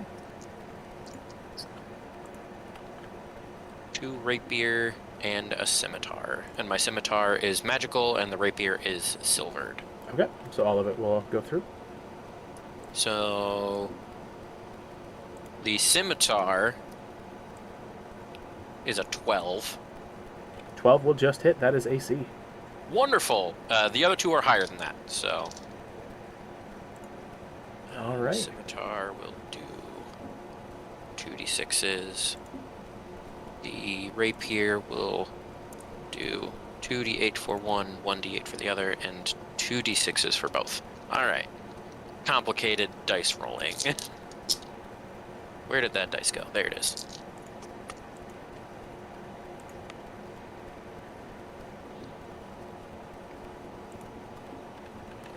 Agni, you're on deck, by the way. Yep. 10, 20, 27, 30, 35, 39, 40, 41, 42, 43, 44, 46 points of damage. 46 points of damage. All right. Cool.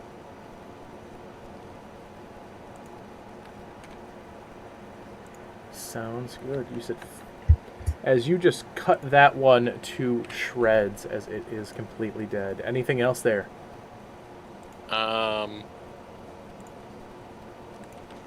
No, other than just looking down at the body, trying to see if I can get proof of the were-rat kill, because maybe they have a bounty for were-rats. Yeah. As you see its form rapidly shape-shifting back into its basic kobold form. It's a kobold? Plot twist. All right then, that was unexpected. Always expect the unexpected. All right. No one expects the Kobold Inquisition. No, they don't. All right, Agni, it is your turn. Okay, so the one he killed, is that the same one that already took damage from Telwyn, or was that No. a separate one? That's a separate one. Okay. The one that took damage from Telwyn, I am going to cast Toll the Dead. I need a Wisdom save, DC 15. It gets an 18. Okay, fuck you. Just kidding, I love you, I'm sorry. Bonus action, Shield of Faith on Telwyn. Okay, so Telwyn gets a bit bulkier with his Yeah. armor. All right, sounds That's good. it for me. All right, next up is going to be the were-rats. Telwyn, the one that you're on, is going to like launch out at you in a flurry of attacks, one of it being a short sword and the other one being a bite. We'll start with the short sword. That'll be a 13, which will miss, and a 7 or 8, which will miss with the bite. Next, what is your current AC, Telwyn, right now? It's 18 with the Shield of Faith on. Okay. Well, from your oath, the only one that passed, Verne killed. And so the rest of them are all going to rush at I you. did not do that on purpose, but okay. That worked out. As you have a swarm of were-rats all just dogpile onto you, the dice would say, or the law of probability would say at least one of them would probably hit you. They all miss. As a dogpile of rat flesh comes over you. Vita, it is your turn. You just see Telwyn buried under a mound of rats. Oof. Well, that changed what I wanted to do, so I am going to Eldritch Blast some rats. Okay.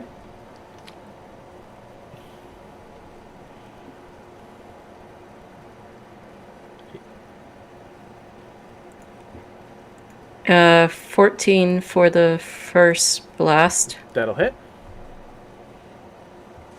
and a 19 for the other one. Both will hit. I'm gonna go for the same target. Okay. Is this the one that's going to be injured, or the one that it has not, and one of the ones that have not been injured yet?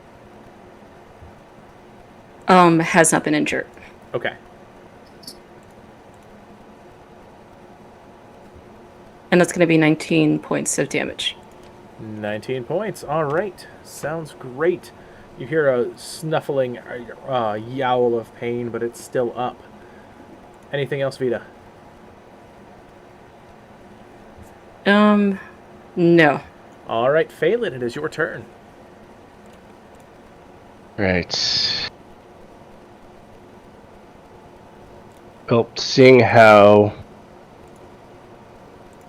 it seems like they're kind of all stuck up front, I am going to Ray of Frost, the closest one, I guess. Okay. I'm guessing a 10 misses. 10 will miss, unfortunately. And I will bonus action cast Spiritual Weapon. Okay. I guess on that same one. And you see like a what looks like kind of like a pinkish purplish hue of eldritch energy take the form of an elvish longsword. Ooh, very cool. I like it, I like it. And that will be an 11 to hit. Yeah, 11 will not hit barely. Low rolls. Misses by a hair. I rolled a 3 and a 4. Son of a. Big, All right. big Yeah. oof. I'll just take a step back behind a tree, take more cover. All right, sounds good. Next up is Panaki with Telwyn on deck. Okay, I'm going to chomp someone who hasn't been chomped. Okay. If only just to get them hurt. Yeah, So absolutely. I get a bite and claw.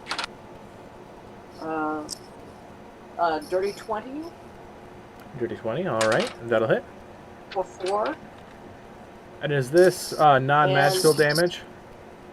Yeah, it's unfortunately it's just me. Yeah, so And the you, other one's going to miss with a 5. all right, so you bite down as strong as you can against this this rat. As you notice, it doesn't do anything to it. You cannot pierce its hide with your teeth. We'll have to talk about that sometime. Go ahead. That's all I can do. All right. Next up is Telwyn. All right, I'm gonna attack the one I injured first. Okay. 15 to hit. That'll hit. Takes 12 more points of damage. 12 more points. All right, sounds good. That one, it does go down under the blows. Okay. And then I'll just attack one of the other. I don't know how many you're trying to chew on me You here. have 1, 2, 3, 4 left. That's even higher than a 15. Perfect. That'll hit.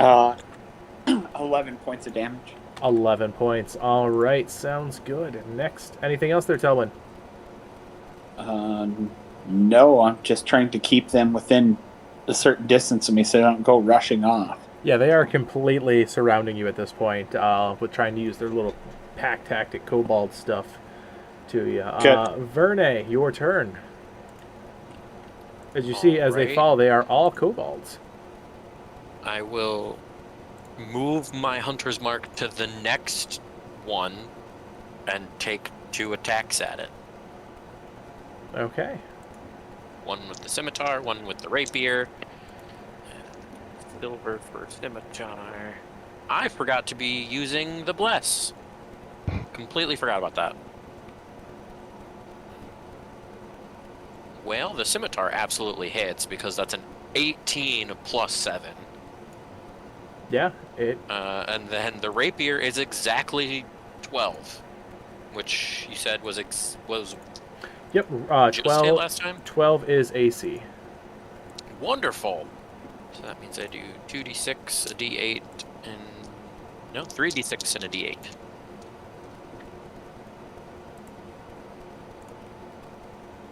All right. 12, 14, 18, 19, 20, 21 points of damage total. 21 points. All right. Is that the one that the closest one to you? Just whichever one was next, I guess. All right. That is enough to kill that one, as that's the one that was blasted with the Eldritch Blast. Now there are Wonderful. 3 as another kobold gets minced down to nothingness. Anything else? Nope. All right, Agni, it is your turn. Okay, so out of the 3 that are left, have any of them also taken damage? One of them. That's the one that Telwyn is currently on. Okay, thank you. So that is the one I want to cast on. I'm going to try Toll the Dead again. Wisdom save. All right, let's see. Nat 20. I apologize. I feel God like damn I it. always save against Okay. you. Yeah, for most things. I don't have Tasha's Hideous Laughter, so. Bonus action, Spiritual Weapon. Okay. Now you can roll the hit. Yeah, so I have a question, though. Since I have Blessed, does my Spiritual Weapon also get Blessed? Yeah, I mean, it's still you. Yes. Yep. Okay, So so I'm I'd say going to yeah. add a D4. Oh, that was a nat 20 for my Spiritual Weapon. Hey, it all makes up in the end. Yes.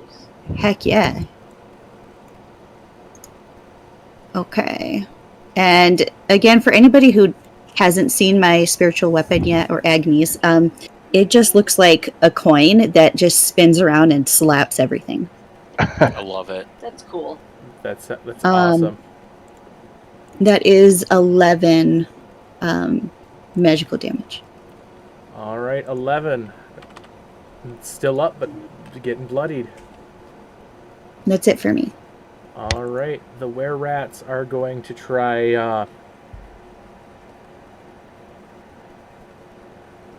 the 3 that are left are going to look at each other, and they're going... And they are all going... One of them is going to just sort of put itself down just through the bag, gravel, and all that. It just... The sniveling sort of... like trying to appease you guys to not kill it. As its buddies take the disengage action and run off as fast as they can. Unless someone has this... They can't move away from me willingly. Oh yeah, because your thing is up. So yeah, that changes what they do. So they are just gonna... They're gonna try, and then they're just gonna try to fight to the death here, because they have no choice. And yet they can't roll higher than a 14. Vita, your turn. The dice tell a story. Okay.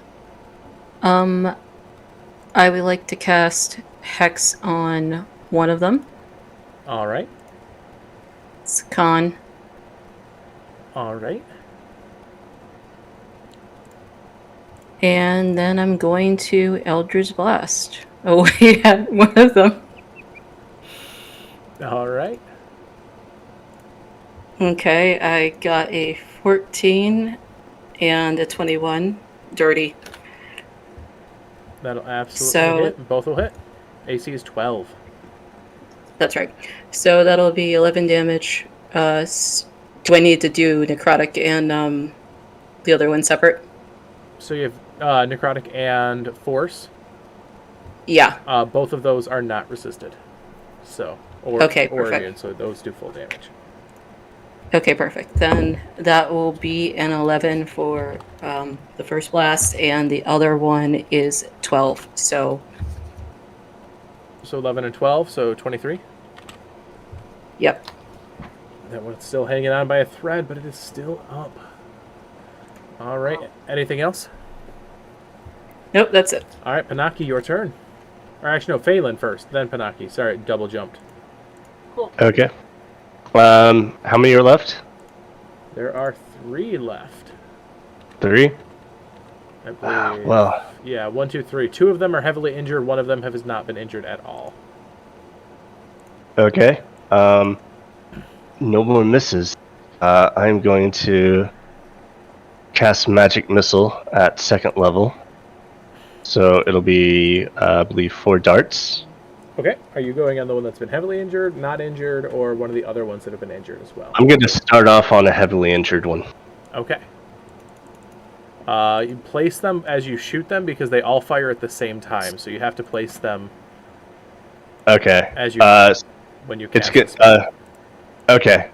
So, they're going to be 4 damage each. I want to put 2 bolts on each of the Heavily injured? heavily injured. Okay. So that'd be 8 damage each. Force. 8 damage. All right, both of them are still up, but barely. Okay. And I'm just going to go over to one of the heavily injured with my Spiritual weapon?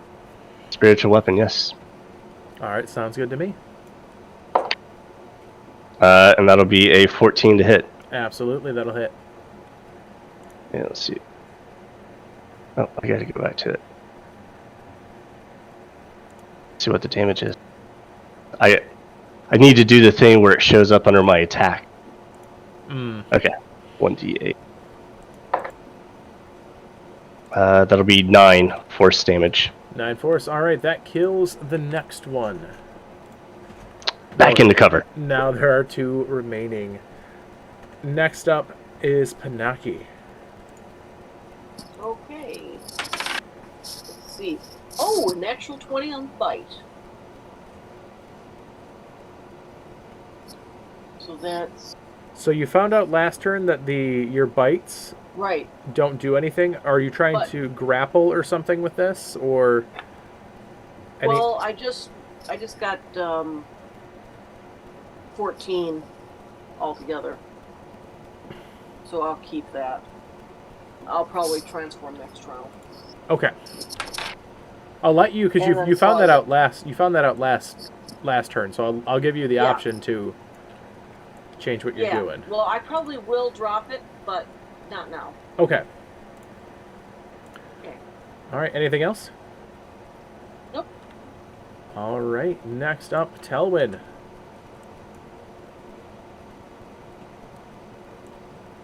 There's the one injured one left, right? One heavily injured and one that has not been injured at all. Okay, the heavily injured one that's attacking me, I will take my attack action at him. Okay.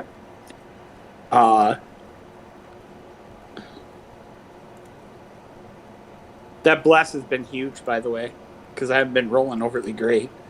Oh, bless is You're welcome. always a game changer.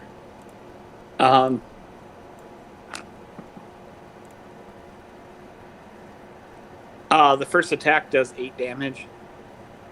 8 damage? All right, that is enough to drop that one. Okay.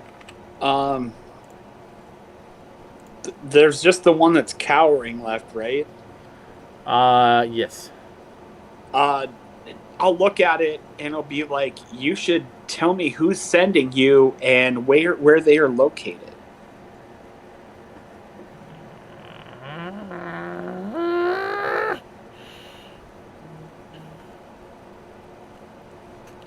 You get the feeling they can't talk in this form.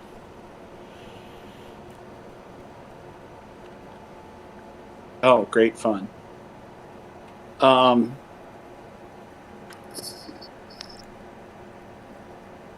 Seeing as how we have somebody who turns into a bear, I'm gonna speak over. Do you know anything about how this works?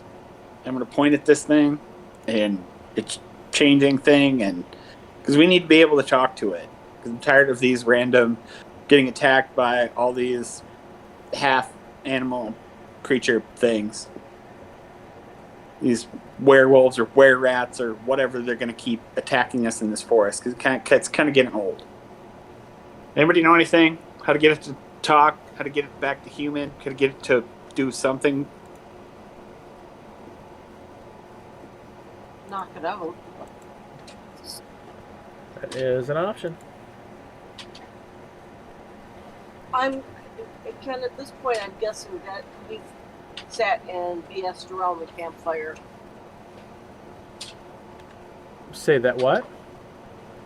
We've BS'd around the campfire talking about life and growth. Oh yeah. At this point, yeah, you guys would have a decent understanding of them at this point. Okay. I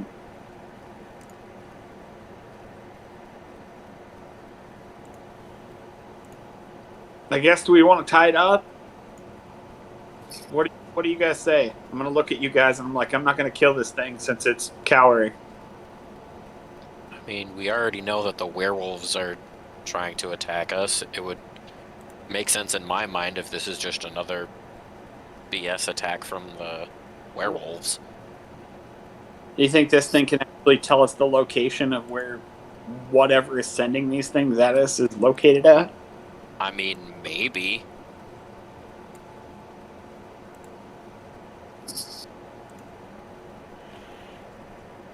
So what are you doing? We're still in initiative here. Yeah, no, I made mention to the party. I'm not gonna attack it since it's cowering. Okay. So I'm Okay. Verne.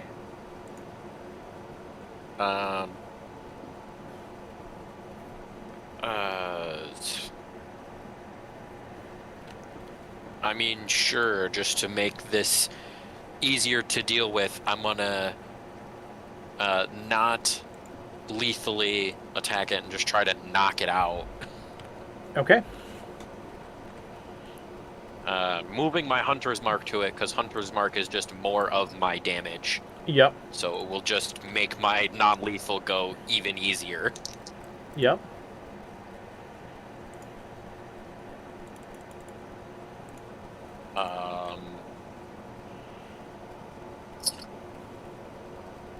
I miss both times. Is it like prone? It is not prone mechanically. Are you Then using I bless? actually miss twice. Are you using your bless? Yes, that is with bless. I rolled a 2 and a 3. The 2 has a +2 with the d4. The 3 has a +1, and my highest plus is a +7, making one of them an 11. Oof. Oof. All right. Anything else, Verne?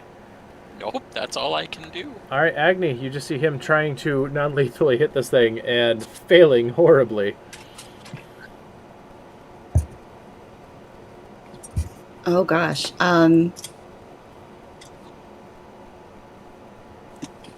guess I would do that as well if we still have to try to beat it into submission. I don't know. Actually, never mind. I'm not, because Telmin just said he's not going to attack it because he wants it to give answers. So I support Telwyn and I do not attack it. I mean, I was obviously going for non-lethal. I was hitting it with like pommel. All right. Next up is, so the were-rat down groveling. You see the blade as it's too late, as he flies up, blade coming at you, Telwyn. And it shatters against your armor. As it was a rusty blade, and it rolled a natural 1. As these rats are single-handedly the worst creatures I've ever used to fight with. Vita, it is your turn. Remember when we fought those wolves, and we felt like there was someone just on looking like, oof. That's kind of what's happening with these were-rats right now.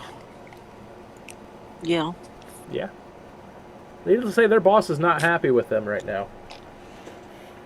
Vita, it is your turn. I just tried to...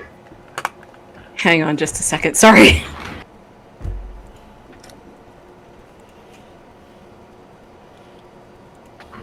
Sorry, bad cat. No, Anyways, totally fine. My cat does the same thing.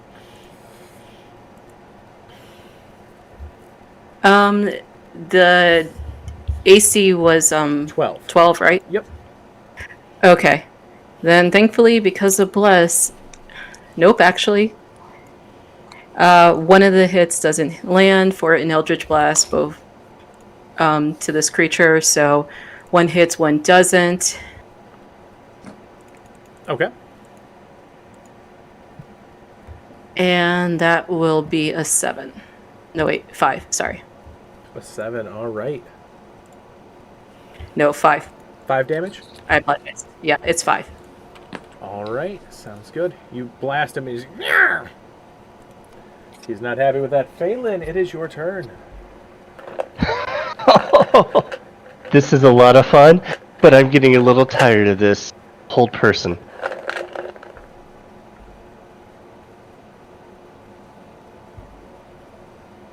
It's a wisdom 15. It fails.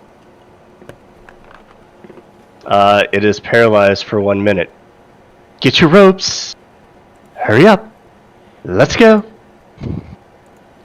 All right, Panaki. I turned back. Okay. Are you guys going to just tie it up here? Yeah. Yeah. Okay. So you guys start to try tie this thing up. You get it with your rope. Whoever's tying the knots, give me a survival check. I'm gonna give them guidance. Okay. I mean, sure, I'll do it. Guidance is a D4. Yep. Yes.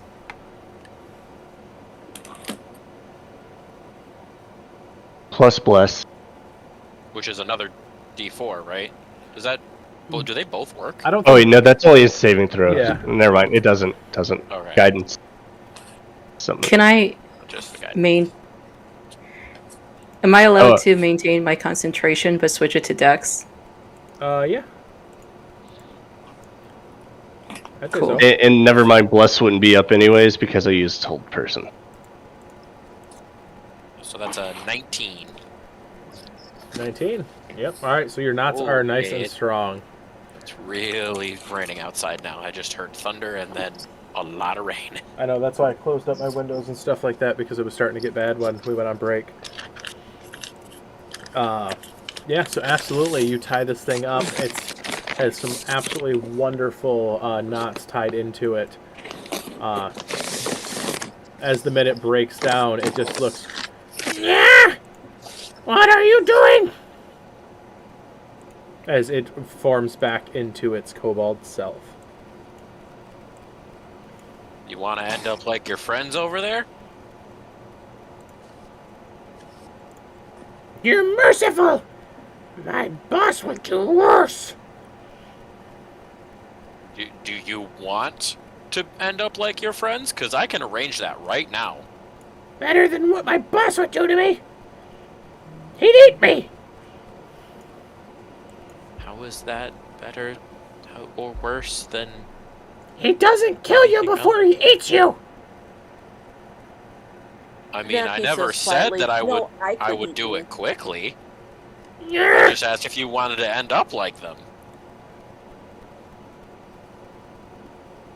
I could eat you. Gargaval will eat you all! I'm sorry, they said who? Gargaval. Gargaval? Yes. And who is this Gargaval? I've said too much! He's not the boss! Definitely not the boss! Uh-huh. Mm. I'm sure it's not. If he was the boss, I wouldn't tell you! I wouldn't tell you nothing! You've already told us a bunch, it sounds like. No. Exposition! Okay, hey. Is he doing this? I'm gonna cast Zone of Truth. Cool. That's a wisdom And I'm- save, right? Yeah, 14. He fails. Okay, and I'm gonna say, where is Gargaval? Where do we find Gargaval? Tell us. You see him, like, trying to not talk. Like, trying so hard to not talk. And he just, all of a sudden, he's in his cave up in the mountains. How far is it from here? I'm really bad with measurements. I don't know. And this Gargaval is a werewolf?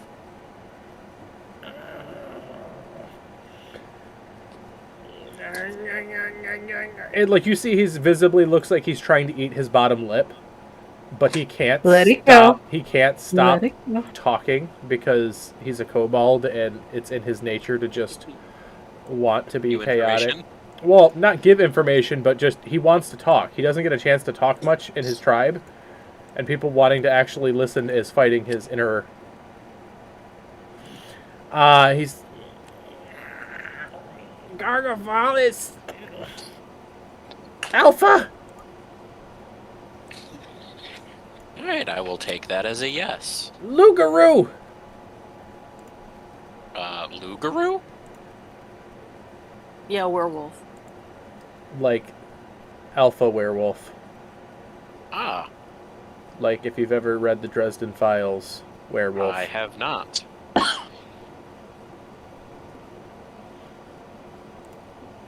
Well, that's good information to know. Also, my suspicions were correct. He will kill you all. I'm sure he will. And because he's in the zone of truth, he fully believes that you have no choice or no chance. Because he cannot lie in this. But he's just a kobold. That's a were-rat. How many other were creatures, rats, wolves, whatever, does he have?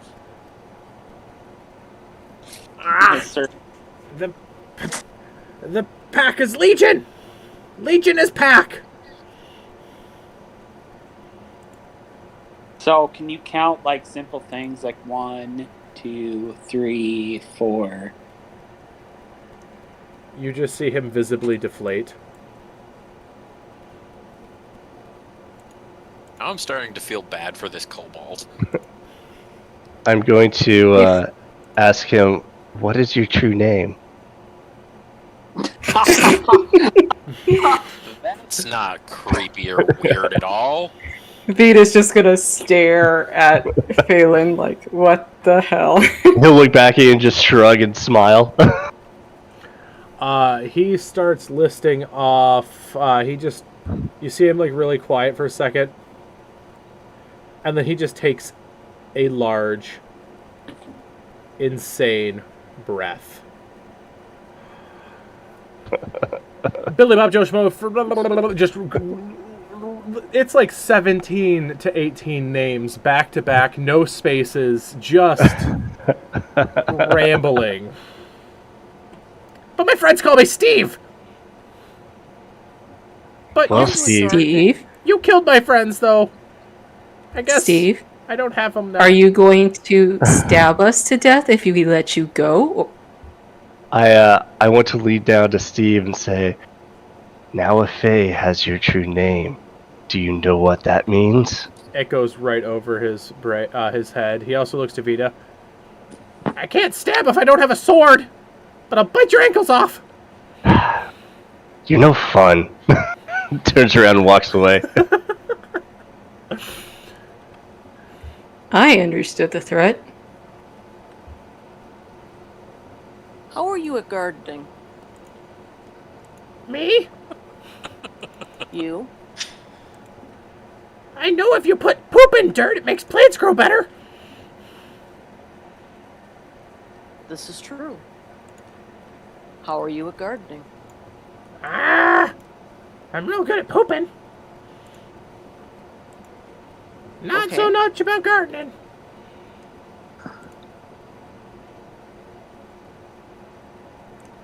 I could use a gardener.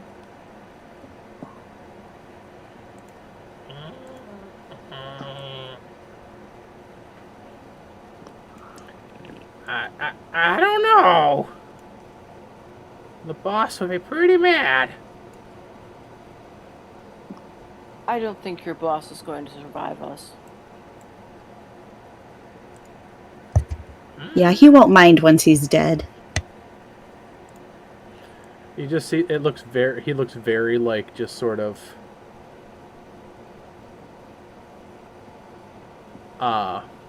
perplexed. Then it's just like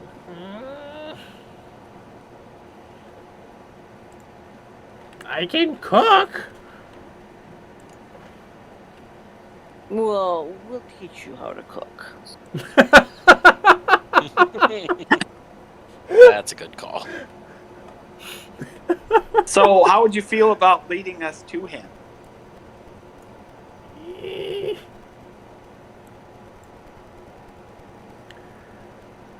I can't say. But if you went that way for a while. At any point, he like nods his head in a direction. You'll probably find the mountains, and probably find the caves. And then you'll probably find dismemberment. The boss. Is there anything? Go ahead. Sorry. The boss doesn't like visitors. Is there anything marking this specific cave? There's a lot of gore. That'll work. Okay. I'm gonna look at you guys and be like, "Do what you want, then." This is. I'd like him to work. I'd like him to work for me. It, You will take the blood oath, of course. You know don't. what happens? You don't want that. You know with, what happens if you... My blood. Why would I not? Because my blood is bad for non-lichens.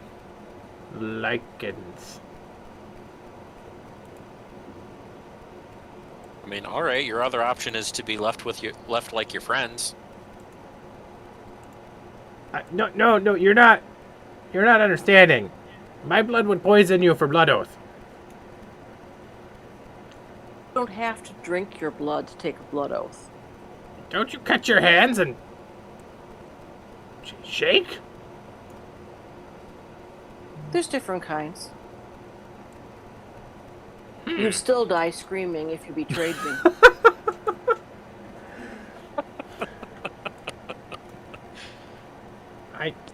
I'm going to drop Hex. Okay. Sure. I'm a kobold. We all die screaming. This is true. But you'll be my kobold. I'm gonna drop Zone of Truth. Okay. So, because I don't need to know anything else. Well, I wish you would have kept it, but... He doesn't realize it's gone. Okay. He's already It's like any suspect. You get them talking and they keep going. Saying things they don't have to or don't get asked. Yeah, he seems to definitely be like one of those guys that just don't have enough people to talk to. And once you get him talking, he won't shut up. But yeah, so he's just like, are you gonna tie me yet? Are you gonna work for my friend here? Sure. All right. Good. Let's hear an oath then. You see him just visibly just get quiet for a minute. I don't know what to say. Can I coach him? Yeah. Yes, you can. Okay. So I'm just going to coach him through the basic that he agrees to serve me, and cats. Sorry, I'm horrible coming up with stuff on the fly. No, you're totally fine. Hey, Cam, she's doing this. I'm gonna use a ritual spell to cast a ceremony and atonement and tell him that I am allowing him to atone for his poor deeds and choices, and working for her is part of this as I cast this. Okay. Okay.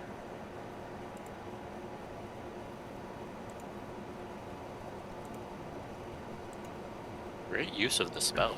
Very good use of the spell. It's a very. So basically, I'm like, okay, and then state your full name. I insert full name. Yeah, she just smiles at him. She's got too many teeth. He smiles back equally with too many teeth, but his are jagged and not all going the same direction. I have to ask that way because I don't know your full name. So tell me your full name. He takes a very large inhaled breath again and spouts out the full name. Okay. Will serve. Will serve. Will serve. Just trying to get her first name.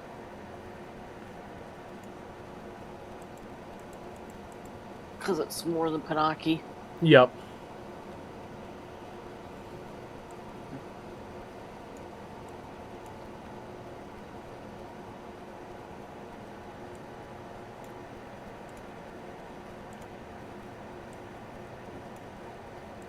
There we go. Agree to serve Panakashtai. Agree to serve Pananashkai.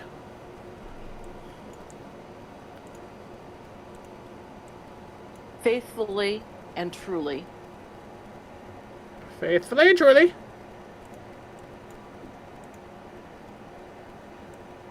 From the depths of my heart. From the depths and the depths of my soul. My heart and depth. What if we don't have a soul anymore? We'll consider that you have one. Okay. For my soul. If I break my word, may the earth drink my blood. If I break my word, may the earth drink my blood. Then she hands him her dagger and says, "Here. Here." Draw a line across your palm. And she does. And give the earth a taste of your blood. And then the earth will know what to look for if you fail me, if you are not true to me. Okay. He lets out a yelp of pain as he cuts his... Wait, what dagger did you hand him? Did you hand him a normal dagger or a silver dagger? Silver. He's very leery to touch it, but he gingerly... And you see it burns and blisters as he... It's not going to be very big. Just a little touch burns and blisters, but he does it. And then I hand him a good berry. He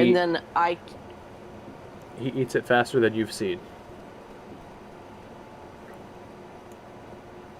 And I clean the blade off and say, "This have I heard and will never forget, that you are mine and I am yours, truly and forever." Cut the palm, let blood drip into the ground. Okay. I hope that's okay. Nope, that's perfect. Perfect. All right. You now have a kobold were-rat eternally in your service. Yes, I do, don't I? We'll see how it goes if he listens or not, but we will get there. I will that's also. okay. I will sidle up to Panaki and whisper in their ear. We may not want to take them to the Fang. They may have some choice words about it. She just smiles and says, "At least now we have a native guide." Fair enough.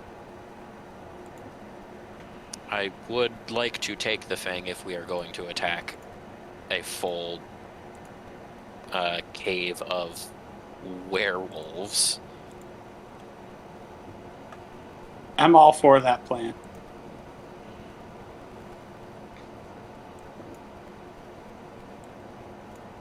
By this point, Phelan's like And they kneeling just- over in the road, playing with a stick and drawing things. What were you saying, Pinocchio Pinocchio? says, if besides if he betrays us, I'll tear his throat out myself. Fair enough. All right, so you now have a kobold indentured servant / slave. This is going to be interesting. Oh, servant, not slave. I'll figure out a way to pay him. Pay him with his life. Well, I did that. But, you know, going forward. Yep. So.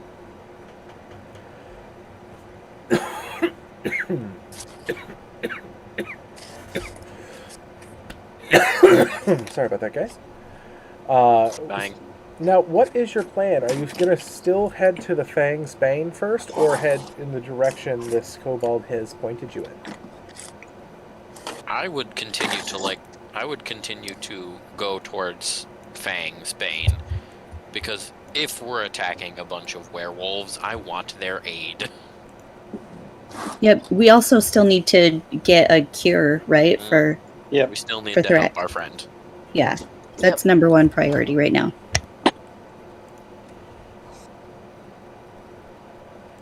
All right.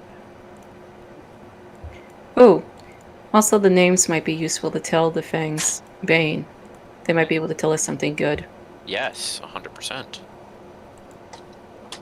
That is a possibility. So, heading down the road, it takes you about 2 days to get there. With the Are we harried in those 2 days? Here and there is a minor scuffle here and there. Some were-rats jump out at you. At one point, some were-ravens fly down, but nothing. They see you with the were-rat that you already have, and they tend to stay a bit away.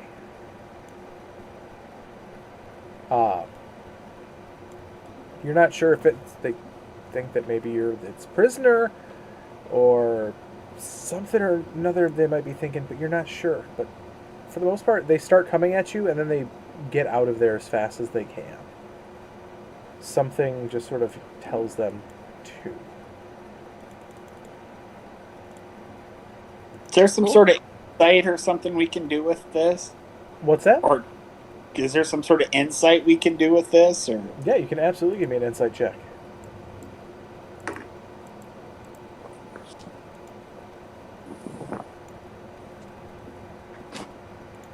$18. 18? All right.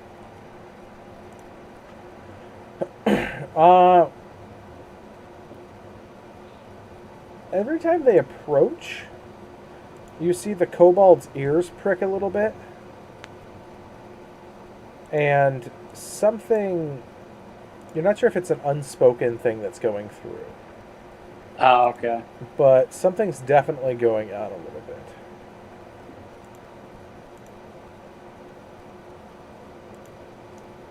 Well, I guess maybe the Fangs will know more about this. I asked Steve what he knows. Well, sort of feeling that us wares get. We can tell when things aren't going well and should stay away. Also, when boss has claimed a hunt himself. What kind of hunt?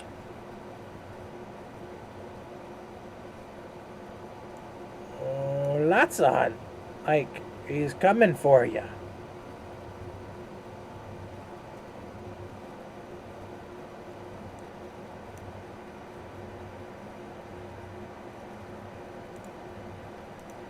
He's not gonna be here in a while. He knows where you're at.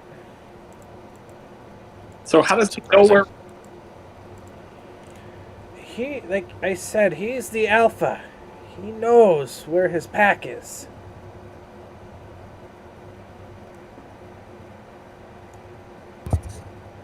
Thrak. Oh, Thrak. Oh, fun. He also probably wants to replace his son. As his eyes Thrak. drift to Thrak. Oh, so they weren't actually related. Yes. Hmm. Well, it does make sense. He was rather weak. I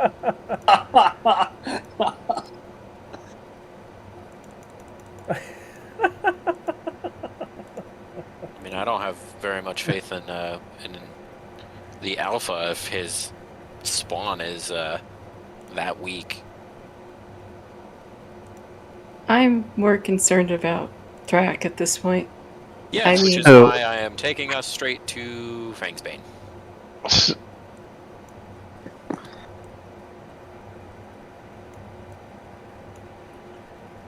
Were you trying to say something there, Phelan, before? Yeah, as we've been traveling, so it's been a few days, so we've had a chance to change our spells out. Yeah. I just want to do a little arcane experimentation. Okay. And I'm gonna do it on Steve. Oh no. I'm going to... You're not going to harm him. No. If everything goes right, he'll be better. And I'm going to cast Remove Curse on Steve. Okay, well, while you're doing that, I'm going to hold Steve's hand if that's what he wants. He just sort of looks at you, really confused. As you cast Remove Curse. Let's see here.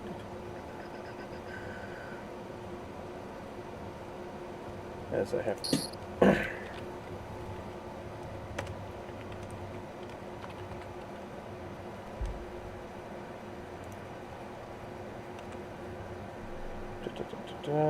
Sorry. Trying to pull up.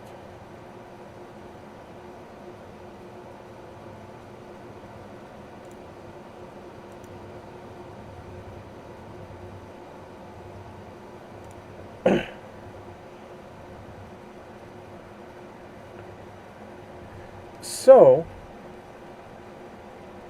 the Remove Curse works on the kobold as his lycanthropy dissipates.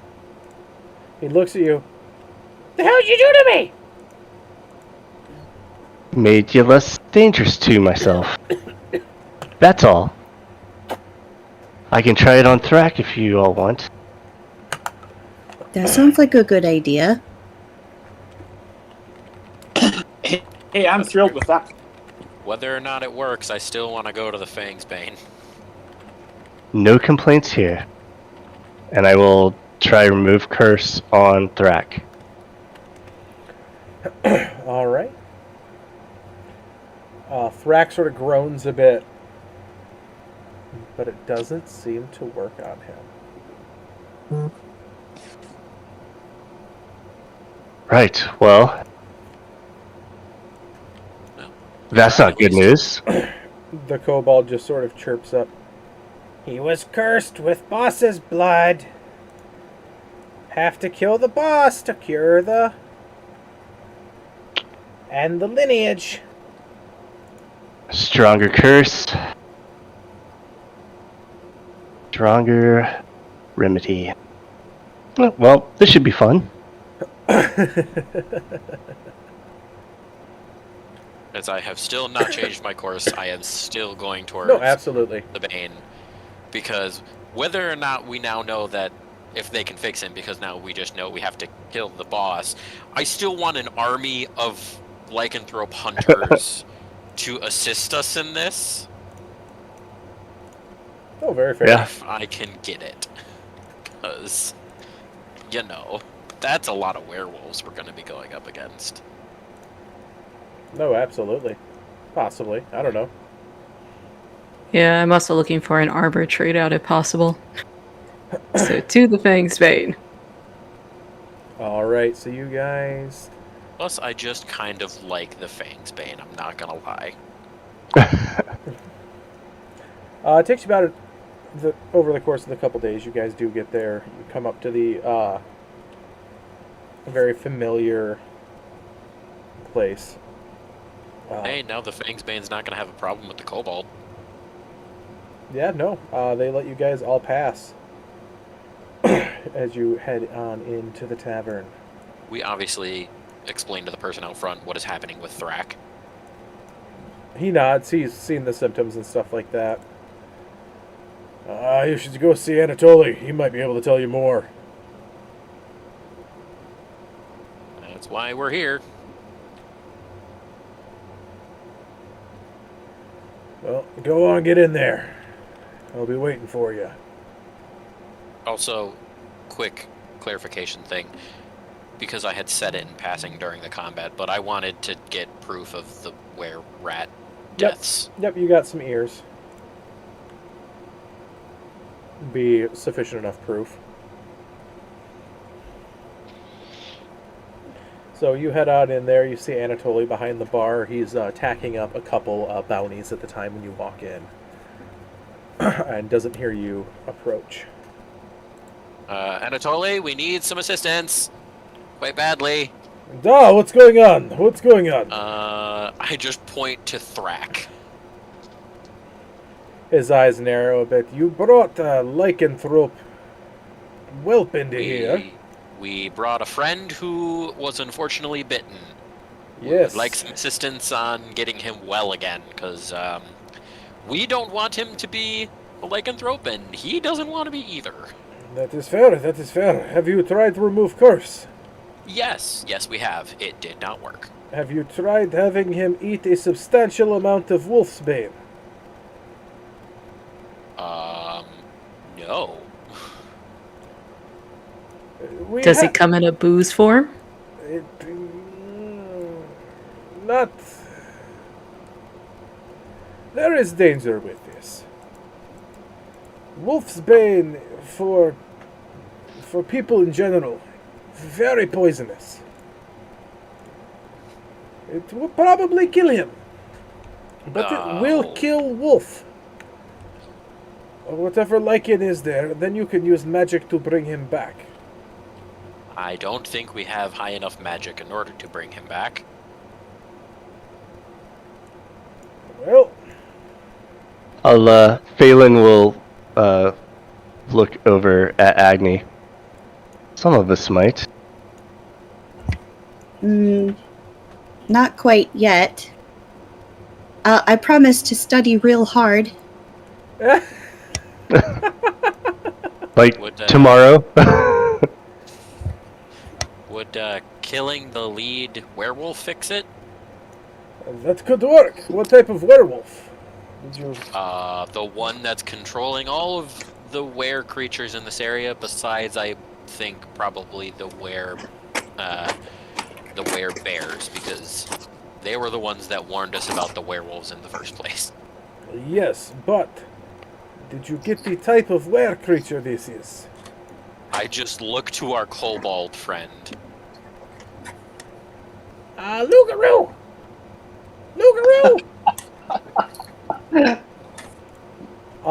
As he says this, you see Anatoly's eyes go wide.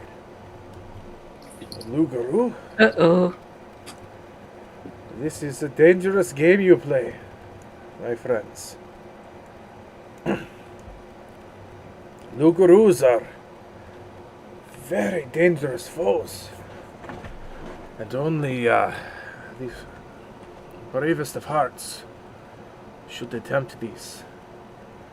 They are, how would you say, very bad and very risky. They say their curse is more feral, more powerful. than the rest. And they're more vicious. Well, that explains why the remove curse didn't work. All right. Yes. For this you must be careful. They walk the line of life and death. They are... At that sentence, Verne's posture immediately goes from, all right, we're having to fight a very powerful were creature, to, oh, this thing needs to die now. There is a bounty of 5,000 gold for this one. This is dangerous, though. And do you have location? Yes. Okay. He looks to you guys as a very just sort of like sizing you up. This will be risky. This will be very dangerous. And I don't think all of you will come back from this if you do it now. But your friend is injured and needs help. I think he has maybe a 10-day before he turns fully. From the look of him. You know of anyone who can help us?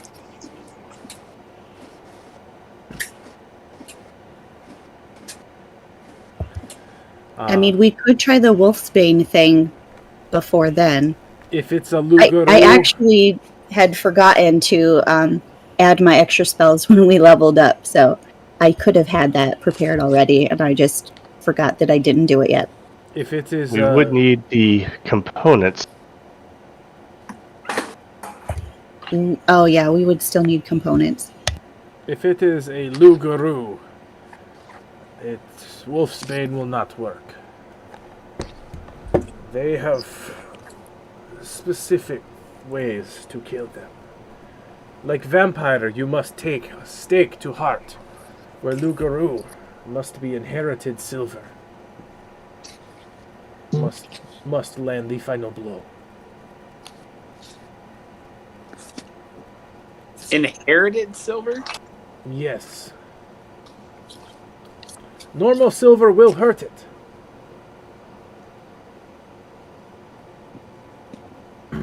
However, inherited silver is something that needs to be used. While, for this, he looks to the group,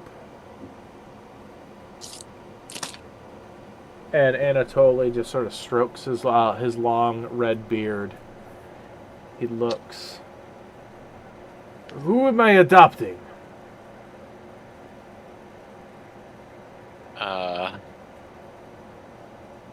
Verne kind of looks surprised at the rest of the party, and then back, and then at the party, kind of like a, what's happening? Who's doing what now? I'm gonna look. I'm gonna look at you guys and chuckle because his red beard is probably kind of similar to mine, and my dad's been gone a long time, and I'll kind of laugh because I'm local and he might look a little bit like me. I might be bigger, but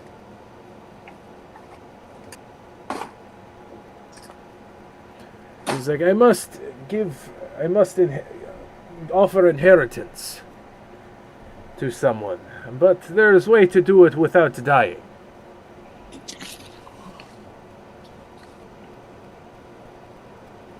But it is sketchy, to say the least. But How sketchy is sketchy? Oh, is this a secret? Sort of. I have a special drink. I go to sleep, I hope, for a while. You have antidote. Wake me up when Lugaru is slain. Can I watch? That's a Oh lot my. of pressure. You're coming with us. I mean, just watch him drink the potion. I don't need to sit there the whole time. Okay. Verne just kind of gives you a side look and just says, I have so many concerns about you. Thank you. Thank you. Verne will then look back at Anatoly and say, well, I never knew my actual parents. I think the paladin was saying something about it first. But I can adopt most of all of you if you'd like. My Verne will family look tree. at Telwyn. What's that, Vita? My family tree is already complicated enough. No, thank you. It is fair, little one. It would be hard for me to renounce my name, and I'll look at Verne and I'll be like, if you're willing to do this, I'll stand behind you. If you're not, if you don't feel it's worth the risk, then I will step forward. Verne will think to themselves, say a tiny prayer to the Raven Queen to themselves, and turn to Anatoly and say, I never knew my actual parents. Let's do this. Alright, as he's like, give me a little bit, I need to write up paperwork, because legalities. And have a priest brought in for the proper safety precautions. Understandable. So, Also, yes. I am looking for armor. I hate to ask this as you're planning to essentially die for a little bit.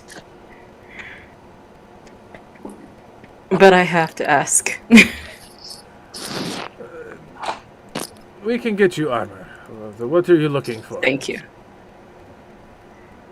Just a chain shirt. I'm willing to trade out this armor.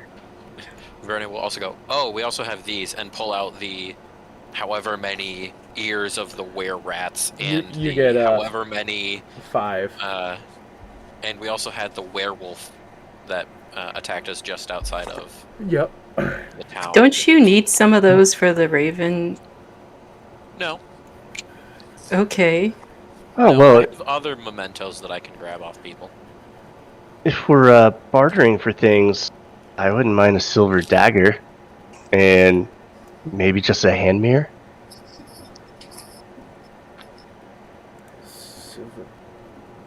We can find those Sus. things about there.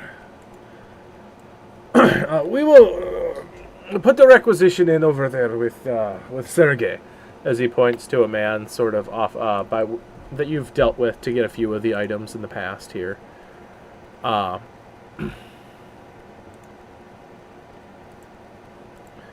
As he's like, I need to prepare for this. This is big moment, no?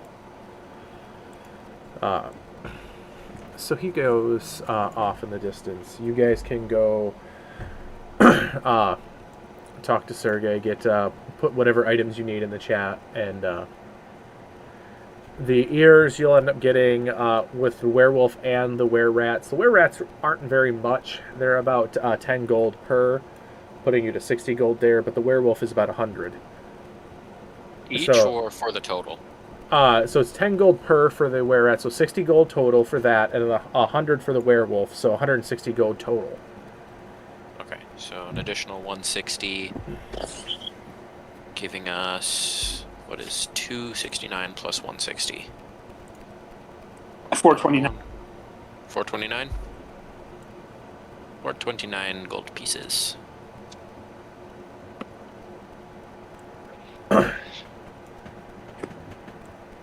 I give Steve a gold piece.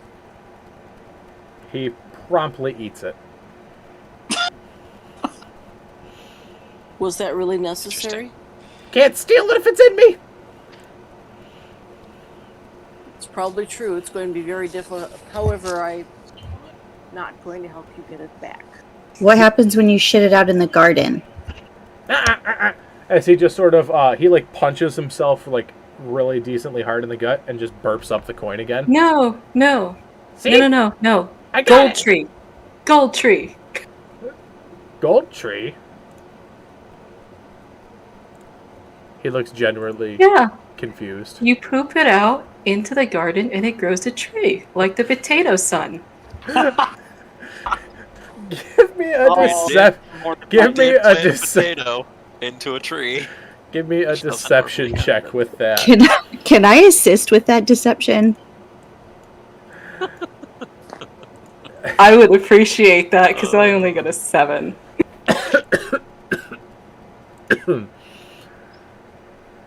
Yeah, I'm proficient, so is Yeah. it okay, Kenneth? Yeah, Okay. go for it. All right, that's a 21 now. Hey.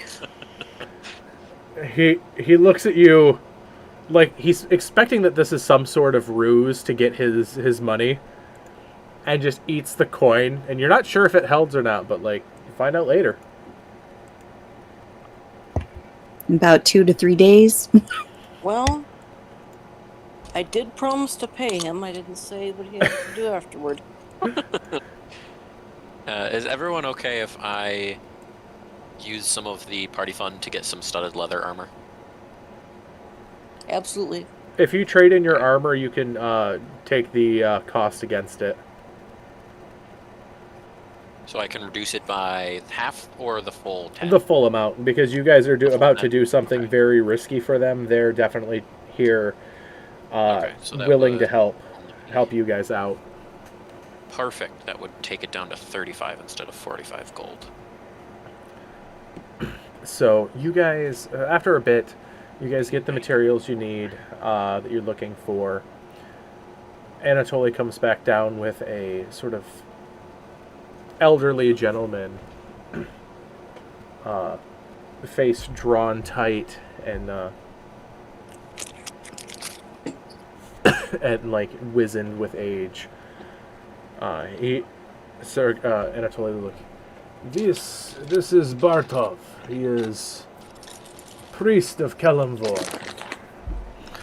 He walks line of life and death all the time. And there is no one I trust more than him for this ceremony. First off, there is a ceremony that must be done for adoption and paperwork. As he puts down a piece of paper with writing down on it, essentially just saying that he is adopting Uverne into his family, and part of that is a living will, where if something were to happen and he was to go, say, into a coma for a while, or in a death-like state, that you would be able to inherit a silver weapon of your choice. Alright then. Cool. I will do. I assume I have to sign the paper as well. Yes, and there is a spot, like a little, there's like a little needle on the top corner of the page where you need to prick your thumb and sign it in blood. Yeah. But I will look at the paper, put my hand over the prick, look up at Anatoly and say, "I'm not calling you dad or father still, by the way." And then I will prick my finger and then sign it. He lets out a very large belly laugh, wipes away a few tears. You know, no one's ever called me that before, but that's okay. You don't want to call me dad or daddy, that's okay. You can call me Da.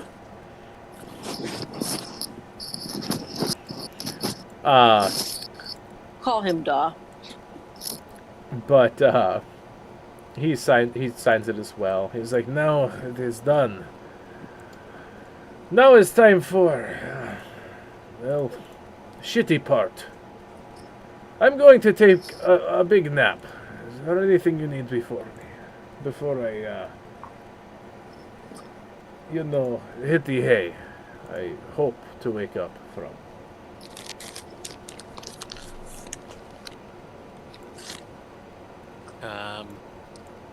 No, because I think we already got all of our stuff from the...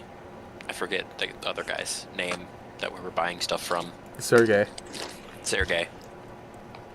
Okay. And so, well, no time like the present. He grabs the small vial from Bartov, the man next to him, slams it. Bartov, you see his eyes go wide. He's like, "Sir, you needed to be by bed first." As like a giant stuffed bear, like a taxidermy bear, he wobbles on his feet as he goes rigid and smashes through the table that's right there, straight to the ground. As Bartov just sort of pinches the bridge of his nose. You should have gotten to bed first. Verne just kind of sighs and says, "Oh, I'm now legally related to this man. All right." Help me get him to his chambers. We shall. I will help bring him to his chambers. All right. Can I cast Spare the Dying on him just to help protect him from death while he's like in this state? As you go to do that, Bartov blocks your hand as you start casting. It's like, that will ruin the whole ceremony. And this will all be for naught. Okay. This needs to be as close to death as he can. I will keep him alive as long as I can. Okay. You have 10 days at most.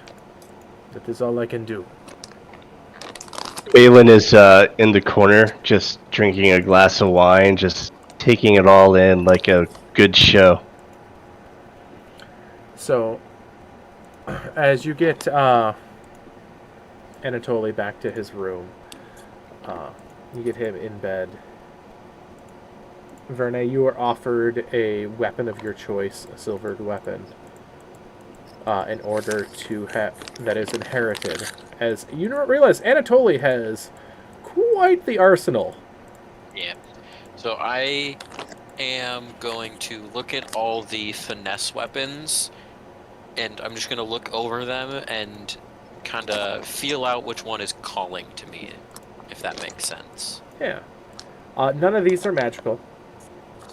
That's fine. It's more to go along with the inheritance thing of just which one feels like it's the one that's gonna work, you know? So you find a one that draws your eyes the most because it's such an oddity of a weapon. It's a silvered whip. All right. That's interesting. It looks like the whip itself almost looks to be made of like very fine, like almost mithril chain link, with silvered barbs all across the weapon, keeping it together. That's a cool weapon. Yeah. And as this scene ends out, Bartov looks at you and says, "You need to go. I will keep him alive as long as I can. But you need to be back within this time period, or else he will not survive. You have 10 days. Go." We shall leave now. Turn on heel and walk out. As this is where we will end for the night. A sacrifice made for a chance. Apparently Verne now has a family. This was not something I was expecting. The ultimate DM's way to get you to not have a... Yeah, well, I Not haven't being- served. I wasn't expecting that either. I am no longer an orphan.